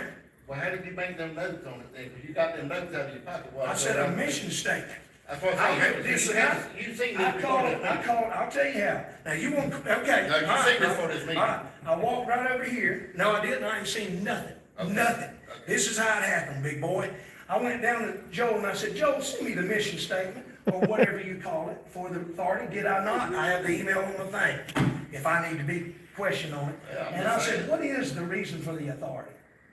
I mean, what they're supposed to do. And when it said independent, I take that as an independent board. You are not independent if you are a county commissioner.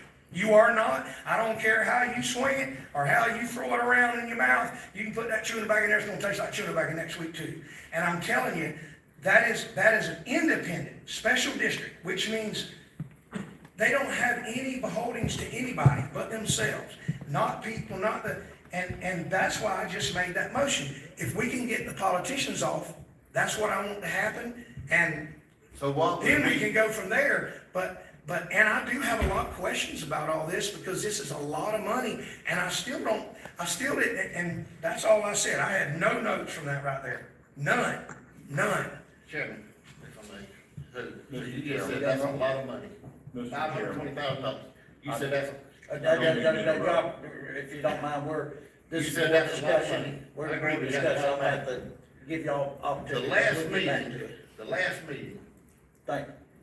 we voted for a grant for Richardson Community Center with $500,000 match. It never had a discussion or nothing. It was a motion, a second, and passed. $500,000. You're talking about $520,000 here to run Columbia County utilities. And you're making this kind of an issue out of $520,000, when just last meeting, you passed $500,000 to match a grant for Richardson Community Center, never questioned, never had any discussion. It was a motion, a second, and a pass, just like that. Just like that. So, you know, y'all do what y'all wanna do, I'm just telling you, you better have a plan in place. Because you make these big jerk reactions all the time, just like with the sewer plant, giving it to the city. And then we end up paying for it. And we're gonna pay for that too, because you know what? I think you were at a meeting at one of our water main the other day about these water use permits. We're fixing to lose most of that water use permit, you know that, right? We're fixing to lose Yeah, that. from negligence of, management in the past, absolutely, I Well, agree. you could- Our management, Well, don't I forget that, I don't our agree. management, I don't put us agree. in this situation, our management. And, so I got a motion on the floor, restate your motion, please.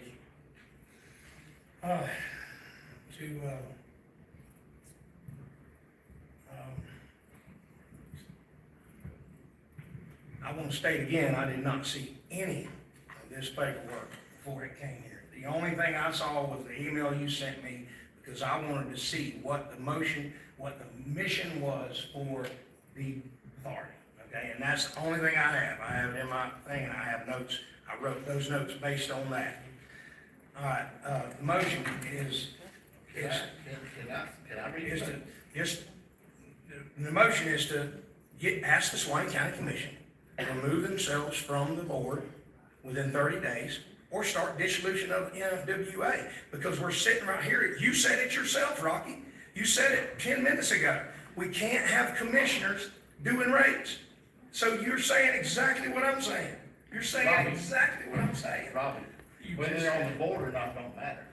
You're confused. It is, No, because listen, this is, listen. Okay. You're saying you can't have commissioners doing rates. Okay, I got a motion on the floor. Well, here's the thing, let me finish.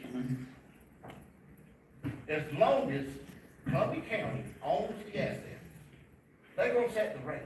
As long as Swanee County owns their asset, they're gonna set the rates. So if you worry about setting the rates, all you got to do is transfer the assets to the utility authority. And that ends that. And then the utility authority will set the rates. Go ahead, Joe. Mr. Chair, you've got a motion. Got a motion on the floor, end of discussion. You got a second? Still in discussion. You need a Oh, second okay. to discuss. We need to Need a second. second to discuss. Got a second? I'll second it. Okay, discussion. You have more you want Do to you say? have a plan, what we're gonna do? We just gonna end it, what's the plan? Nobody We're not said, asking for this solution, we're asking You for just this. said, I'm just listening. You're gonna- If the commissioners refuse to get off the board and they want to stay on it, yeah, I have a problem with that, because on the 13th, y'all came out with Retellis's, what they said you should do. On the 16th, y'all got together and changed it. That is not how things work on a board. You don't get together in a 2-day period and then all of a sudden change all the rates without at least discussing the first set of rates. You just changed them and said, well, here's another set of rates. That is politics. That is political pressure from the people that y'all put the rate out publicly. It was all over everywhere. When you saw the reaction, you changed your mind. So right there, that's not good management. It's not. There was And three- I agree, I don't want the rate to be high either. I don't want nobody to pay those We rates. don't have to, you don't get to vote on that rate, if you don't want to pass it, you don't have to pass it. Okay, we will. That's what I'm saying, you don't have to pass the rate, and I doubt 4 or 5 gonna pass the rate, to be honest with you.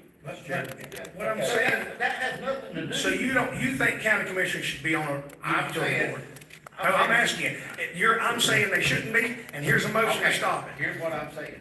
I'm saying, yes, county commissioners should come off this at some point. But I don't think we should dictate to Swanee County what they do, because they still own the asset. I'm not dictating, I'm asking. Well, you know, you're saying you're gonna do it or else, is what you're saying. we'll deal with it at a later date. Huh? We'll deal with that at a later date.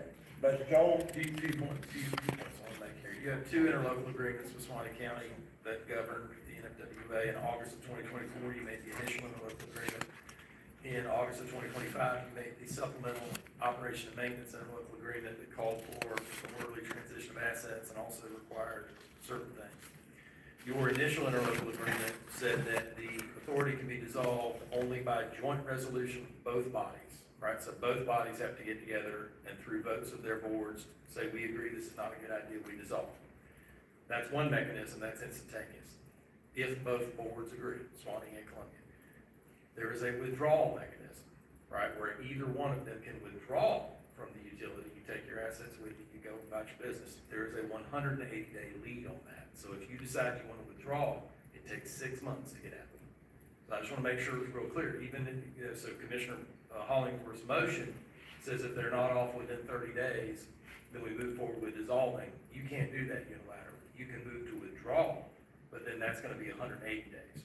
So you'd be talking about 210 days before you'd actually be out of the authority. The reason I bring that up is these interlocal agreements also provide for these supplements and stipends that the respective counties are obligated to make to the utility. Under the original interlocal in 2024, it was based on a pro forma. Basically, sort of as Mr. Phelps pointed out earlier, Columbia County has most of the assets, therefore most of the overhead, therefore most of the supplement was coming from Columbia County. Some of the supplement was coming from Swanee County. As we move forward under the 2025 agreement, it's my understanding are they closer to even now, the contributions that are being made by the county? So that's a difference, it's more reflective of the 50-50 partnership. They put in 50-50 of the overhead, and that's what we've been doing since August of 2025. The August of 2025 interlocal agreement has an expiration date of September 30th, 2030. It is a 5-year agreement. So even if you move forward with separating from it, you still have to address the issue that's on the agenda today, which is the question of how much do you want to supplement the NFWA budget based on our interlocal agreement. So I want to make sure we're real clear, we have an obligation to tell them as part of the budgeting process what we intend to do. Now, the effective date of funding is October 1st, 2026. So if you vote today to say, yeah, we like that number, we're going to go forward, but through the actual budgetary process, you don't pay for it, right? You've seen that before legislatively all the time. Plan to fund it, actually adopt the budget, it's not in there. That's where you'll actually vote on, this is the number, we're appropriating the money. okay? Same thing's gonna apply to all this discussion of rates. That's the reason we have to have the public hearing. It is not uncommon for an expert to come in and say, hey, look, objectively speaking, scientifically speaking, you're, 65% out of whack on your rates, therefore you can raise it as much as 65% legally. It's the same thing we do on fire assessment, same thing we do on garbage assessment. The experts are gonna tell you the upper limit. You as a board will decide somewhere between 0% increase and 65% increase where you wanna land. When it comes to the commercial rate, I don't know this, but I'm assuming that the expert has come in and said commercial's being overcharged in Fort White. Therefore, you have to reduce. And so, as long as you're reducing somewhere between 0% reduction and the maximum reduction they've authorized, you're okay. So, I'm guessing that's what's happening here, but I wanna make sure there's a lot of discussion. It's worthwhile discussion. It's the kind of discussion the board should be having. But you are going to have to decide if you want to vote on the request that's been made by NFWA. That's pursuant to your interlocal agreements. Okay, so Commissioner Hollingsworth's motion's on the floor. As long as you understand it's another 180 days after the 30 days, I want to make sure you do that. But even if you adopt this motion, I want to make sure the board knows its business is not over. So Joe, can we even vote on this if it's not on the agenda? There wasn't nothing on the agenda about dissolution of the board, or nothing about Swanee County getting off the board. There was none of this on the agenda. No backup material on it. I'm going to defer to. I mean, are we just adding something to the agenda to vote on today that nobody knew about, or nobody, I mean, that's just like this.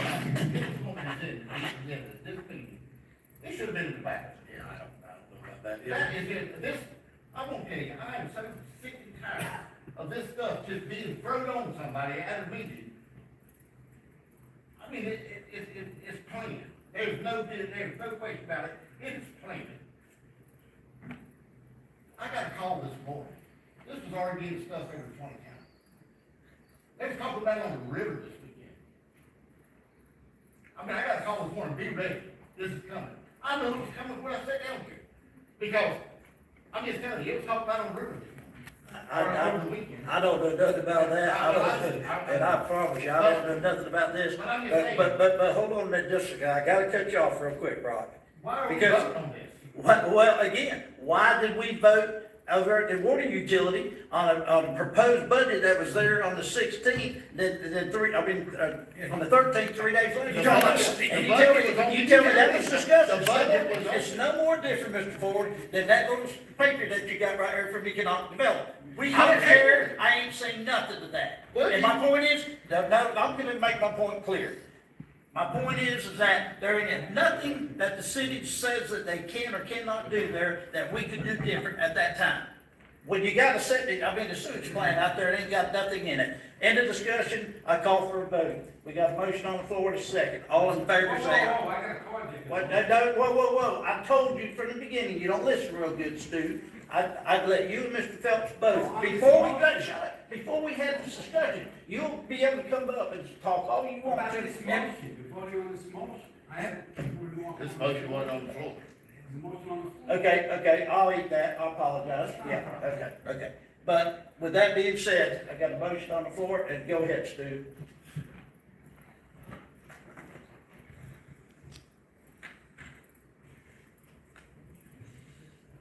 Thank you, Mr. Chairman. I understand things are getting a little excited, so I can understand how you could overlook that, and my writing is a little difficult. Not a problem. Just to follow up on this motion, which I would ask that it be withdrawn as a citizen. Mr. Hollingsworth mentioned that county commissioners shouldn't be on the boards, but I'm looking at Mr. Ford and Mr. Phillips, and you, Mr. Murphy, you were on the special district board, Swanee Valley Transit. And just to point out that what Mr. Foreman didn't get to, Chapter 189 of the Florida statutes deals with dependent and independent districts.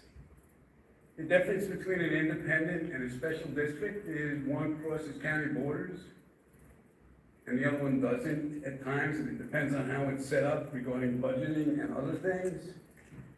So these are board members on special districts. This Swanee Valley Transit Authority, which right now is a train wreck, has two members from Columbia County on that board. Nobody's arguing there that they should be gone. So I would respectfully ask that the ultimatum that you're giving Swanee County is not really good for inter-county relations. They take care of their business, and you take care of your business, and I don't think it's your job to take care of Swanee County's business. And I don't think that's really a good idea. I mean, they're dealing with the same issues you are. They have 14 customers, and as you're well aware, they had customers that weren't even getting billed. So there's enough blame of what's going on in utilities in these two small counties to go around to everybody. Giving them an ultimatum, like I said, is not the answer. Board members do sit on districts, and as long as there's Columbia County assets involved, these board members should be on the district. And I'm just asking you to consider that. I'm asking people to fill out public comment cards like everybody does when they come to these meetings and be recognized by the chair. Thank you very much, Mr. Chairman. Okay, I got some. Here. From day one, everybody that served on that board said they needed to be off of it at some point. We went, 3 or 4 or 5 weeks ago, and we took our people off the board. And they said, they said they were gonna try to do that too, or do that too. That's all going away now. Now they're staying on the board. At some point, you have to do it. And it's been, how long has that board been in existence, Rocky? 2 years. So at what point do we say we've been on there long enough? I mean, is there a time limit on that thing, or is it just, we'll do it when we want it? That's why I know that politicians should not be on a board like this for 2 years, along with all the things that we were pointed out that were on here. No missions. Y'all, the utility board the other day started on the 16th. They came out and they posted all of their rates, big, beautiful rates that were a lot of money for a lot of people. And I felt sorry for those people, and I was like, what? That's a lot of money. And I don't represent Fort White, but it's a lot of money for people. And this isn't the greatest economy right now either. But I just know that anytime you have a board and you have a commissioner on it, there's gonna be a tendency for them to pull away or do what, and that's exactly the best example I can show is when you did the first rates that were done by a professional organization that knows more than anybody in this room and most people in the state that it needed to be that much money to make it work, to do your budget. 2 days later, I don't know who all got together. I think it was stated in the thing that, I don't know if, Rocky, if you went to, I don't know. There was a meeting held somewhere, and even Stu talked about it. It was just a meeting between two people. I guess Shannon, if I'm misspeaking, tell me. Shannon and whoever, and I don't know if it's Rocky, I think it was Rocky went, and y'all got together and changed the rate after you had already advertised what the rate was supposed to be. Then you start digging into your savings. It's just a recipe for disaster. And if you don't want to vote for the motion, that's fine. If Swanee County is staunch and staying on there for the next 5 years, that's fine. I just don't agree with it. I don't have anybody in my district affected by this. But I know that if it were in my district, I wouldn't want these rates, none of them.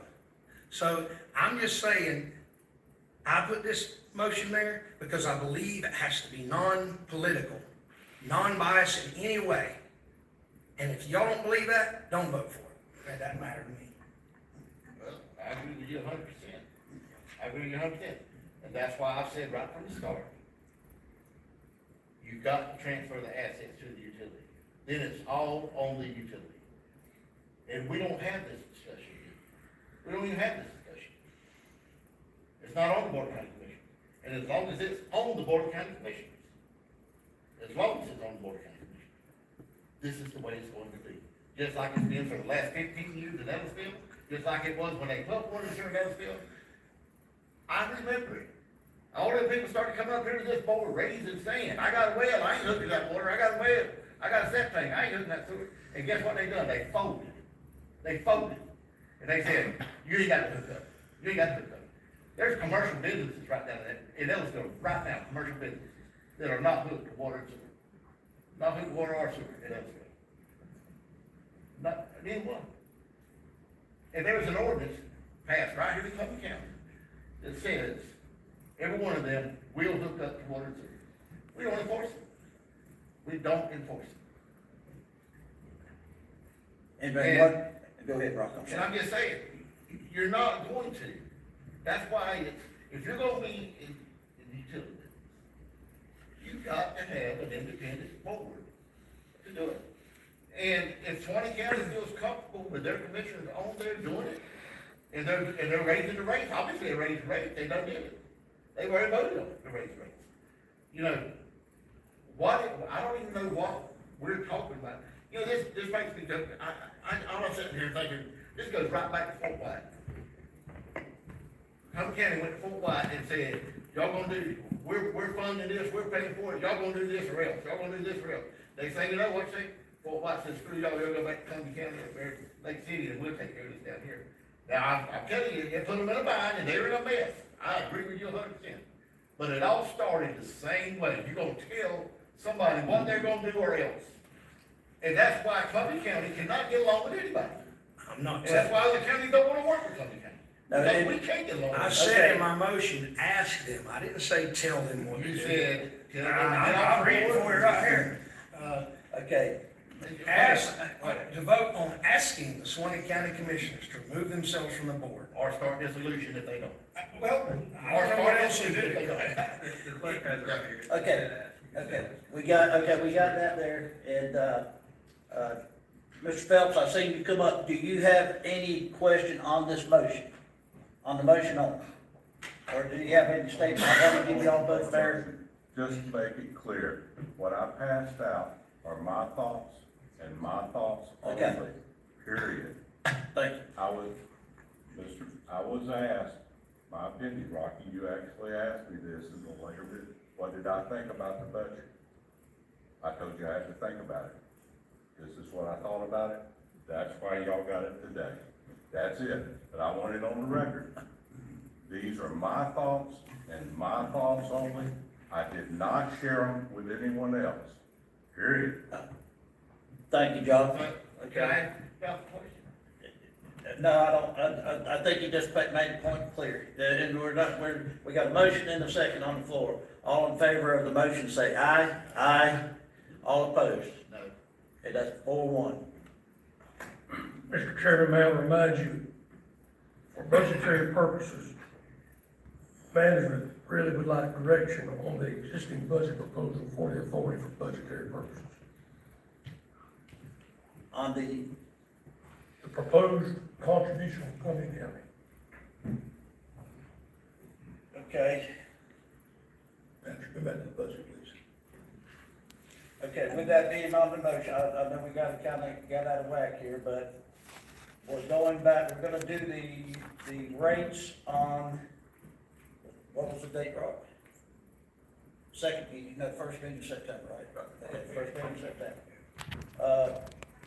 Kevin, how's that, explain to me how us voting on the budget tonight, today, is relative to, how many workshops we got in between now and then? One?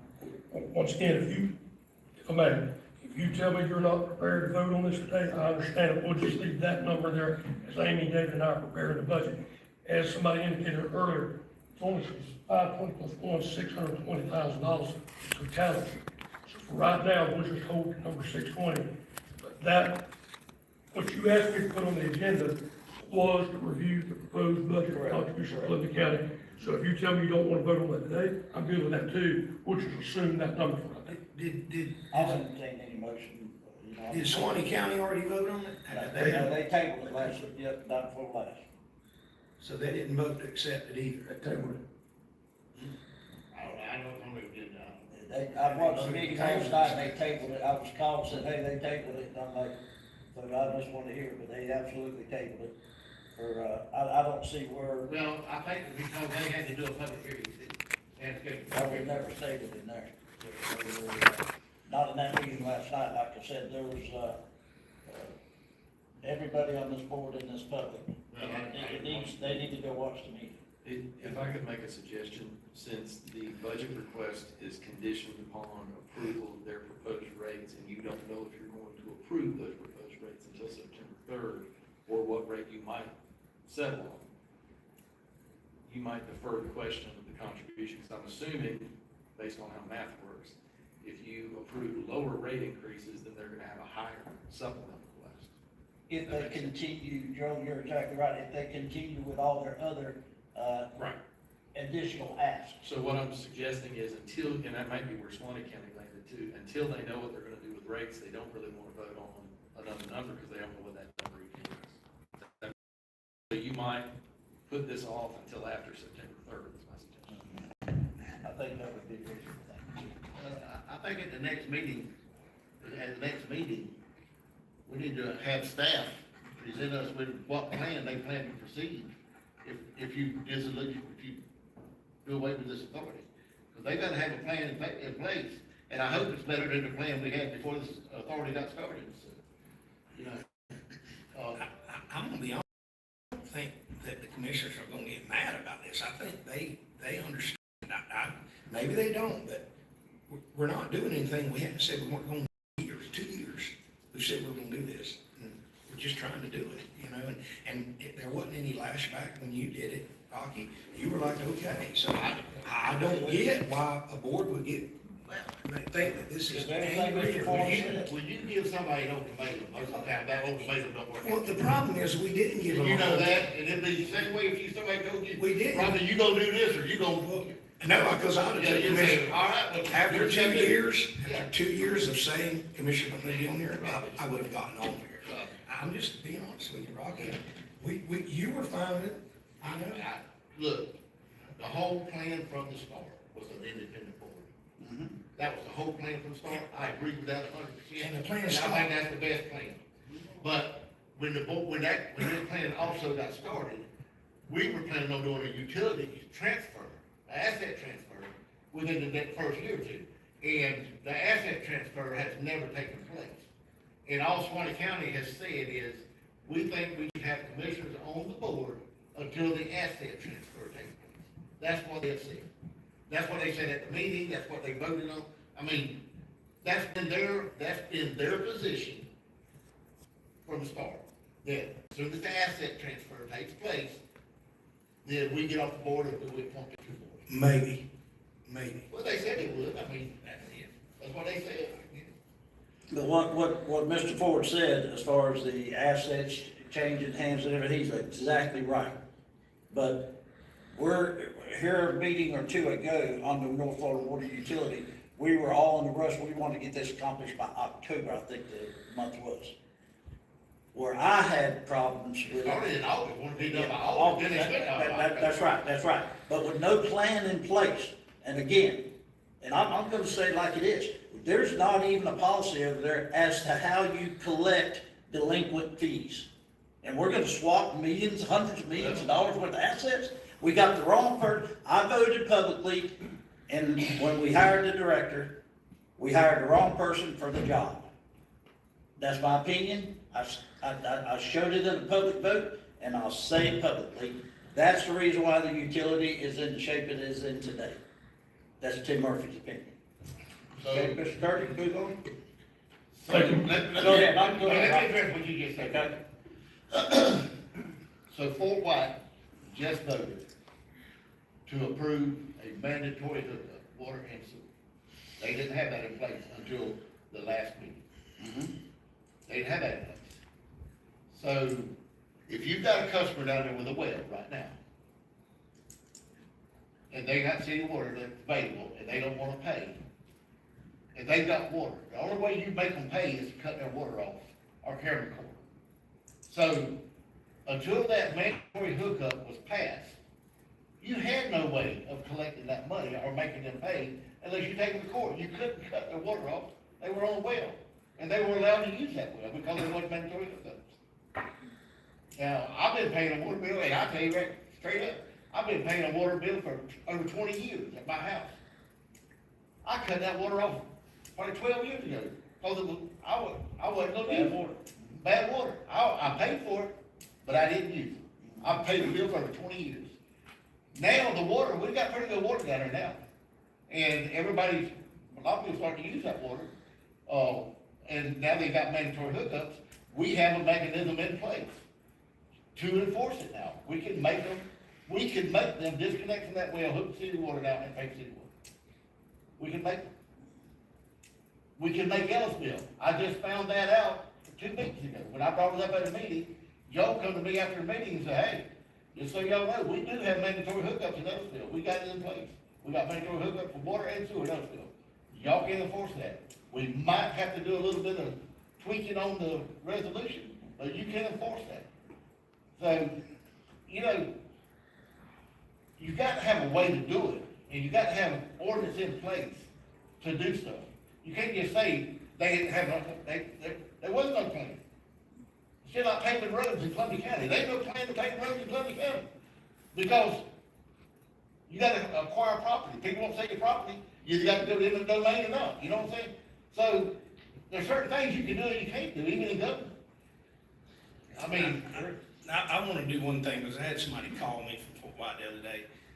I wanna make it clear to Fort White that Columbia County has nothing to do with that sewer system down there. I want everybody to know that in Fort White. We did not Absolutely not. put that thing in, we do not run that thing, we do not have anything to do with it. So, it's been part of that plan for over 3 years. that's right, I just wanna make sure that's, because they were asking me, what are you, well, I don't know, but it's not the county commissioners that did that. We never voted to do that, to put a sewer. All right, Kevin? Thank you, Mr. Chairman. One more deal here. Sorry. I said, we got one more deal here. Thank you, Mr. Chairman. My final item, I'm gonna change up on you a little bit and kind of tell you how we got here. A few weeks ago, Commissioner Parnell brought to our attention a very good event over at Richardson Back to School Bash. It's my understanding it was very successful. And as everybody knows, this board's been very generous to all of our youth organizations. When Commissioner Parnell reached out to get some assistance from the county, it was said, well, that requires board approval. Obviously, the timing of the event versus the next time the board met didn't work out. So when I published this, it was, let's make sure we vote on it for future events at Richardson for the youth and ensures a $500 donation from this board in an effort never to get in the bind that we got in the first time. I had some feedback as it relates. So I'm gonna carefully say this right. We're in the budget cycle right now, and the thought process is if we could get a motion to appropriate $50,000 for a youth special fund, a youth special appropriations. That way countywide, whether it be baseball, softball, whatever you see the groups come in, we'll be able to capture those maybe on a quarterly basis and say, as a board, you've got to vote whether it be Richardson, whether it be this or that, and that way countywide. So that is my requested motion, to create in the budget a separate line item, a special appropriation youth fund of $50,000 for next fiscal year. Motion to approve. Second. Okay, got a motion and a second.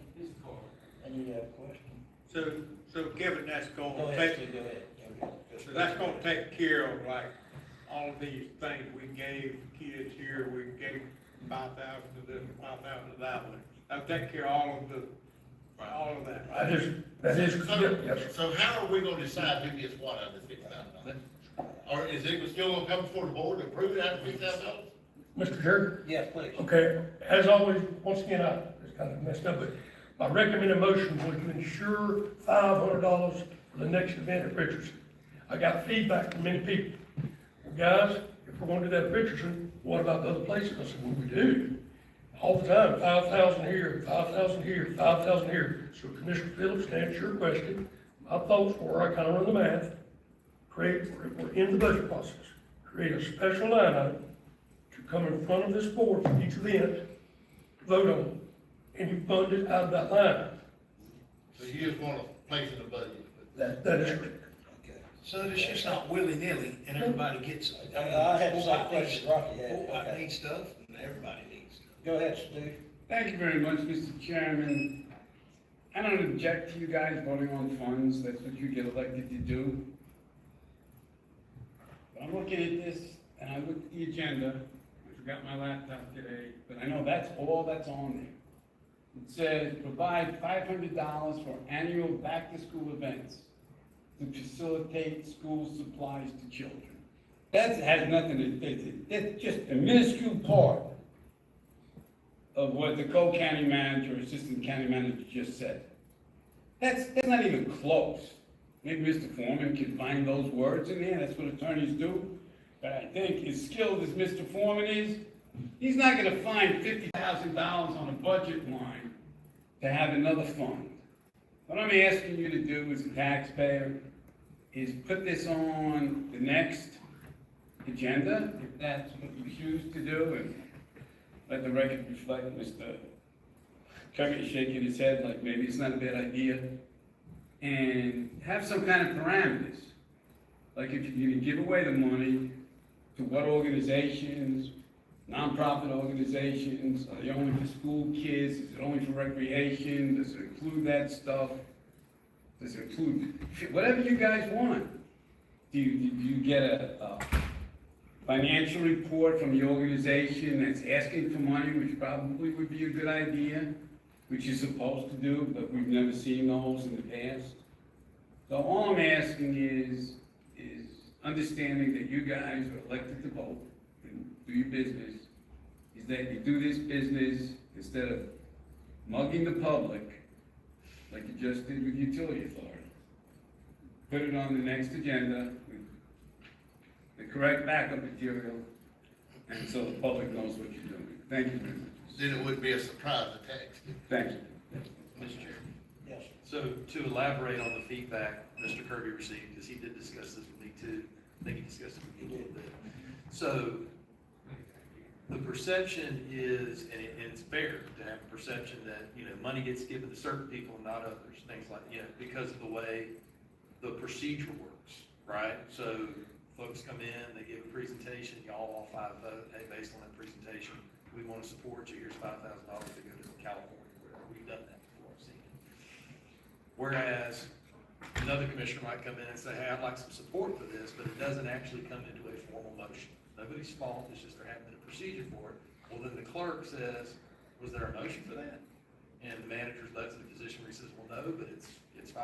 Clerk's not gonna, and again, the clerk's doing the clerk's job, we're all doing our job, it's the way it is. And Commissioner Parnell shaking his head, There's too many hands involved in what and I'm with it. So I think. way too many hands involved in what we do. Well, it's the public's money, so there's all these little strings that are tied through the Constitution for how we, but this is a mechanism, after talking about it with Mr. Cruz, said, well, how much money do we end up spending on those little $5,000 bills? Looked at it, said, well, that gives you a nice budget, why not have that money set aside in your budget, and then have a process of, you know, a grants program, anything, and there could be a process for that, and any commissioner could bring it forward and say, hey, I've got some kids in my district who are gonna go to a science fair, and they're gonna want $2,500. Put it on the agenda, you guys will vote on it. And then when you expend that $50,000, we start talking about budgeting and things like that. But this way, the money's there. You guys, when you talk to your constituents and they say they want support for things, you have something available. So this is really, to Mr. Wilker's point, this is a way to actually ensure that we have a process, that we have funding for it, and that it can all be spent according to the board's wishes. Well, it helps the financial officer also to be able to know where, because when we did a few of them things, I know she was scrambling to figure out what, but. And we also want you guys to have the latitude, you know, like if it comes up in commissioner comments and you say, hey, there's something coming up this weekend and we'd like to do that, and it's a last minute thing, well, where are we at in the budget, how much are we talking about? You know, and again, I think most of the time somebody says, I need $500 for a back to school then, most of y'all are gonna vote for that, right? But we'll have the money earmarked for it, we'll know where the funds are. What we try to do when we get that feedback from you guys is craft a solution that works going forward so people don't get the short end of the stick like Commissioner Parnell kind of did this last time. And so we've got to fix those things as we go forward. That's just sort of the nature of it. Mr. Chair, Yes, may I remind you, you will have 2 more stabs to approve this pot of money forever. If you say today, go ahead and put it in the budget, when you get ready to approve the budget, you'll look at it again. And when you get ready to pull a dollar out of the line item, you will look at that per each session. understand.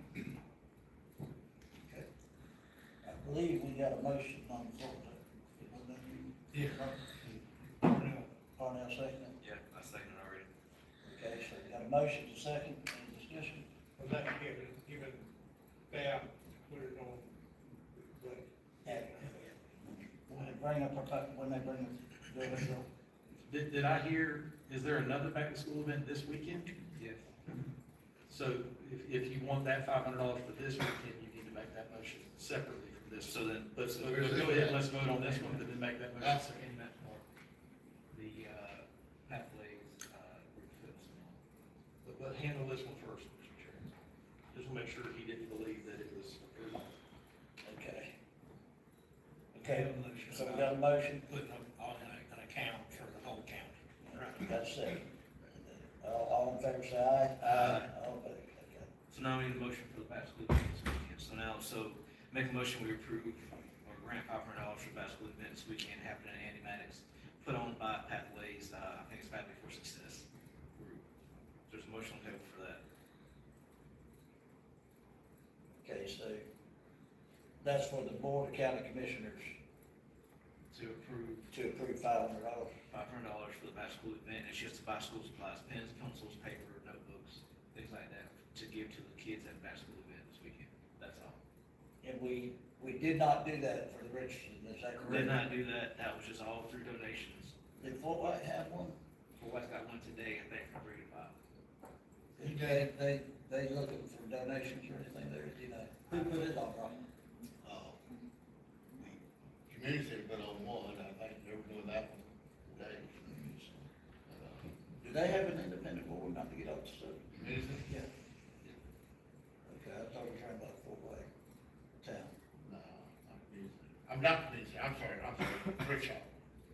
Not community, thrift shop, the community thrift shop. Okay, I don't know about that. Okay, okay, I'll say community center, but it's community thrift shop. okay. And there's a group, I think some of them, I think it was combined effort with any out back to church.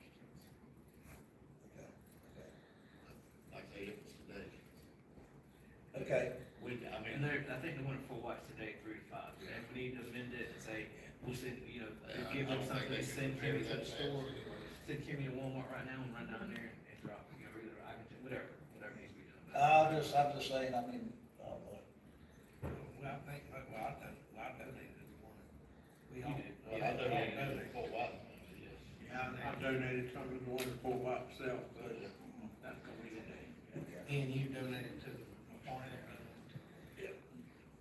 okay, we got a motion and a second. All in favor, say aye. Aye. All opposed. Thank you, sir. Okay, at this point in time, 3-minute public comment.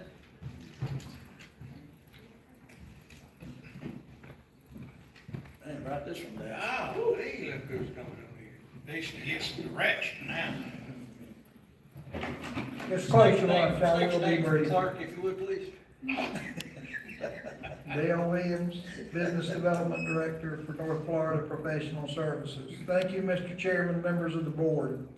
I am here on behalf of Mayo Agricultural Services and a grant application that they are applying for.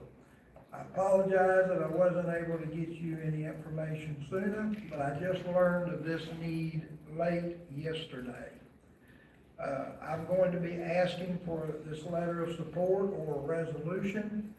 I have spoke to Jennifer as Economic Development Director. She is aware of this request. Stosh is not aware, but I'm going to ask Stosh to help also because of his contacts with various agencies.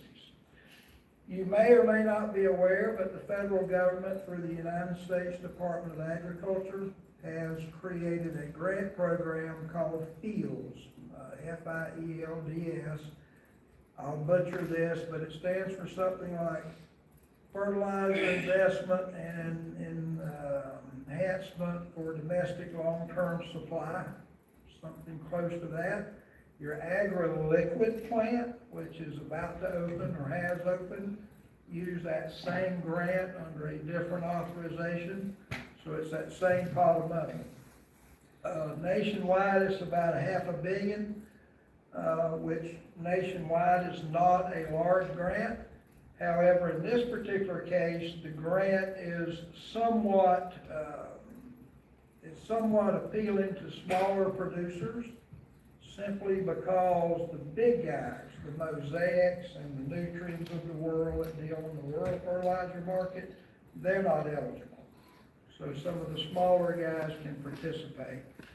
But there has been a call at the federal level to see what they can do to enhance local fertilizer production. And the reason is that the imports are pretty much taking over the market, and there are some members of Congress who believe that that's a national security issue. So they are trying to look at ways in which they can help better production and more responsible production. Now, I can't tell you, and neither can Mayo at this point, exactly what this money is going to be used for, because there's a number of eligible ideas.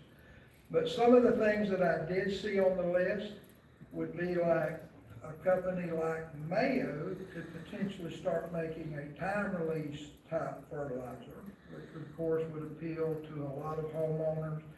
A lot of municipalities where slow release fertilizers and all are preferable or even required, those types of uses, as well as emerging fertilizer markets, biosolids and the things that you read about, which they're common, they're not really doing in large quantities.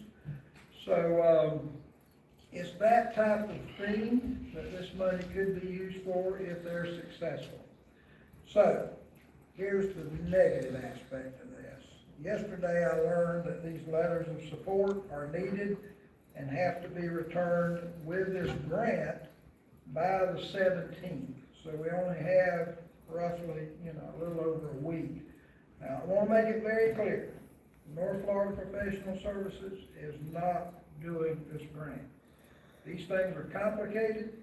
If you look this grant up online and you look at the template, in other words, what's required of this grant, this is well beyond anything I've ever done or could do. I mean, this is a very complicated grant. They're actually, they've hired a company out of, it's either Michigan or Minnesota that does these things on a national basis to actually prepare the grant. But I see it as having a huge benefit locally. Mike Shaw, the owner of Mayo Ag Services, I consider him a friend. I want to help him. And so when he called me late yesterday and said, can you help me get letters of support, I certainly agreed, and that's why I'm here. Good deal. So I would like to ask for a resolution, if that's possible, just because I think it makes a bigger statement. If that's not possible, then a letter of support. We can't do a resolution because we won't have a meeting in time, but if the chair were inclined, the board could authorize the chair to enter. I'm doing the letter support. Absolutely. I mean, Mayo's been a good partner to Columbia County, and whatever we can do to help them, they're an asset to the community, I've seen, from what I've seen. The grant writers, they wrote a draft letter, so I can provide that for you. I will get that to the county offices sometime this afternoon, if that's okay, Mr. Chair. And I'll give you the email address where it can be returned. No need to return it to me. You can send it directly to Mayo Ag Services. They'll collect them up, make them part of the grant application, and file at the appropriate time. Mr. Krause is out, so Kevin, I guess you need to get the stars and just whoever y'all want to handle this for expediency. Yeah, Dale, if you'll just CC me on that. I won't do it. I'm just trying to do things for parents to say, can we get this letter maybe signed by each individual commissioner? Yeah. Yeah. Can we do that? I just think it carries a little bit more weight, even though you're all collectively approving it. Yes, sir. Because it is competitive. Thank you a lot. That's, I think it's a good ask, for sure. Yeah. Look forward to it. And who knows, maybe they'll be successful, and along with that will come a little bit of employment and that type of thing. So thank you very much, Board. Appreciate you. Very much appreciated. Anybody, Mary Lee?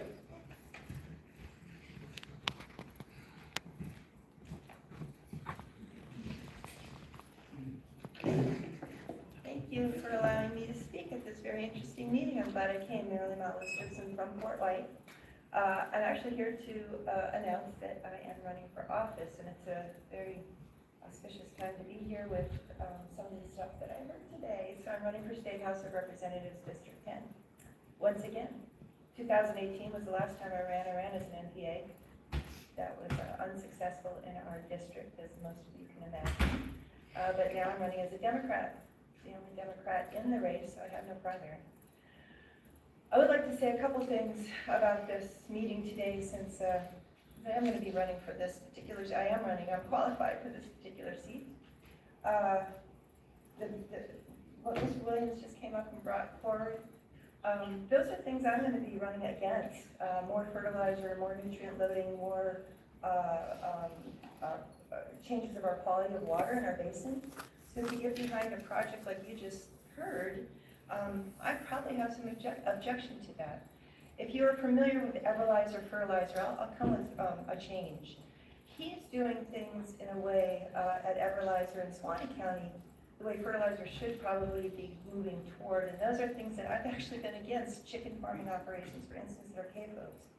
He's removed the problem from our basin and taken it to his plant in Suwannee County, remade the material for all of the farmers to use so that you do have better soil amendments to your crop, and you do have actually even pesticide things are changed when you're using Everlyzer. So to go into a male product, I mean, I'm not mincing words on the companies itself, it's just the product. And when you start to understand conventional fertilizer, and you all do, I know you all do, but when you understand conventional fertilizer against or instead of these newer, and they're not even new, they're actually old fertilizers, we're just using them to a big production scale. Andrew Bass has done amazing things. So also like to express that for those types of monies that we're bringing in from legislative appropriation monies, with the budgets that we just saw for wastewater, you would think that you would have that $8 return on those items.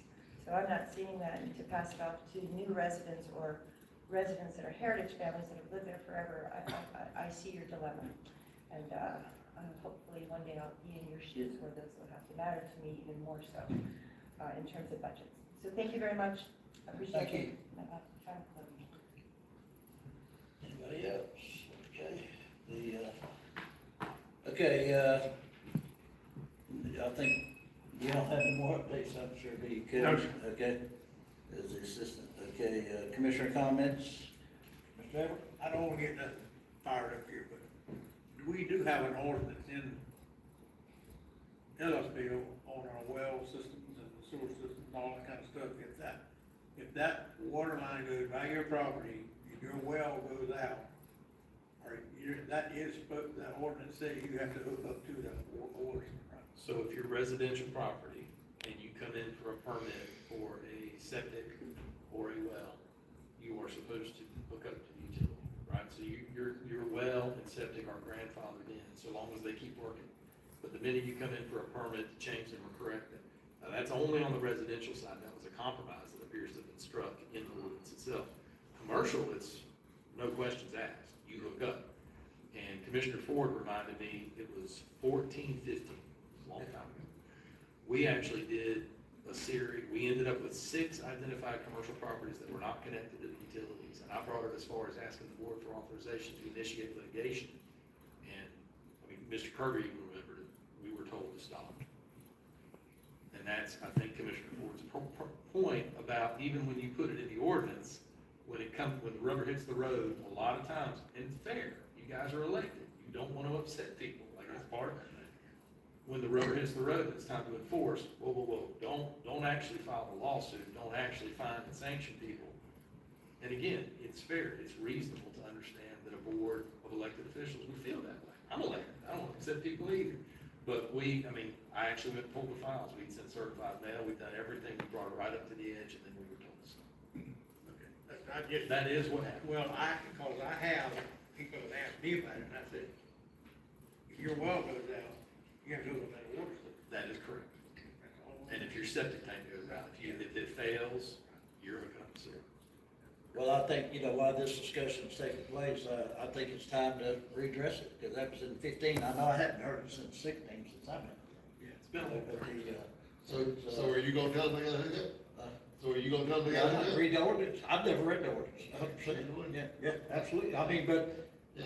that plant doesn't run, the overhead costs continue to go on. I've not debated that with you nor anybody. And, but no, it's time to redress. I honestly say that, yeah. Yeah. Absolutely. I mean, because just like Mr. Phillips just said, his constituents and yours down there, I think y'all took pretty close, but my point is that they're not gonna get a permit fixed the well, so. Yeah. If we're gonna be The dealing. only utility the utility authority runs is Fort White. Mhm. That makes money, It's the only utility authority, the only town they run. You know why it makes money? Because Fort White has raised their rates over the last few years. They have done rate increases. Columbia County has never raised rates. Never raised rates. If they did, I can't find a record of it, and I'm searching pretty hard. Anyway, that being said, I'm good with what I had. I'm Good deal. not Good done with all point. this stuff. Good point. Good point. Good point. And I just want one thing. No, go ahead, Rob. Go I just ahead. got one thing I'll say, one project right here in Columbia County, Scott Stewart project, out at I-75 and 47. We've given that project almost $1 million. Oh, almost $1 million. And we're sitting here wanting to shut down the utility authority for $500,000. You just can't make this crap up, I don't understand it whatsoever. It's like, y'all just pick and choose where we can't afford stuff at. I don't understand. I really don't understand whatsoever. $500,000, just vote on it, no questions, no discussion, no nothing. And all of this about a utility authority that's proven it saved us money for the last 2 years, saved Columbia County money. I just don't understand. It's like y'all got some kind of agenda. I don't know what it is. I mean, you gotta have. Okay. Mr. Parnell?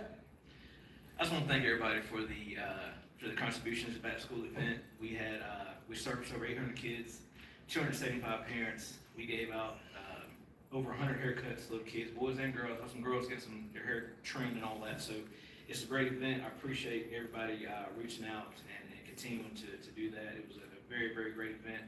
Mr. Phillips came. It was a good event, beautiful event, and it's that way every year. So thank you for that. And maybe this motion will help with it for the next year. We won't have this problem anymore.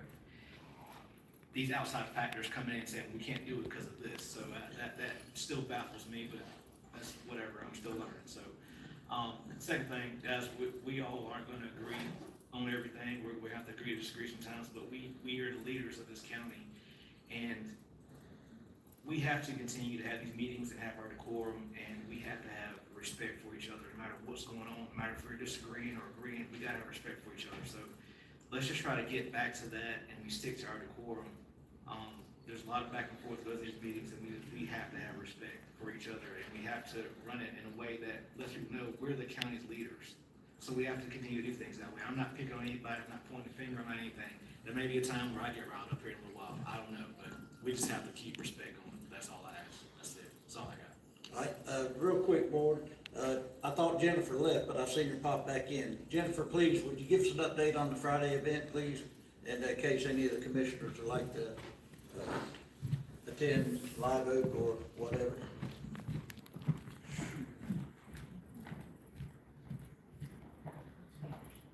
Good afternoon, Commissioners. So the Florida Department of Commerce organizes what they call a rural resource fair.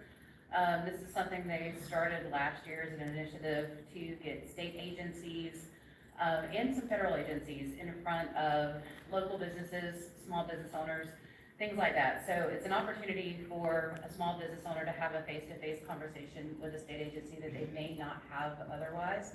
So the event is actually Friday, tomorrow, from 2:30 to 5 at the Swanee Valley Electric Co-op building in Swanee County. Again, it's open to the public, open to everybody. They're really hoping that businesses come out and get involved. Everyone from DEP, USDA, Career Source from the state level, and the local representatives. There's about 15 agencies that'll be represented there. So they sent that out. We've been sharing it on our social media, our website, with our email distro of about 180 folks that Van in the office with me works with in the local communities, and the chamber's been sharing it as well. So hopefully the information's gotten out there. Okay, all right, thank you much. Okay, boys, we're adjourned.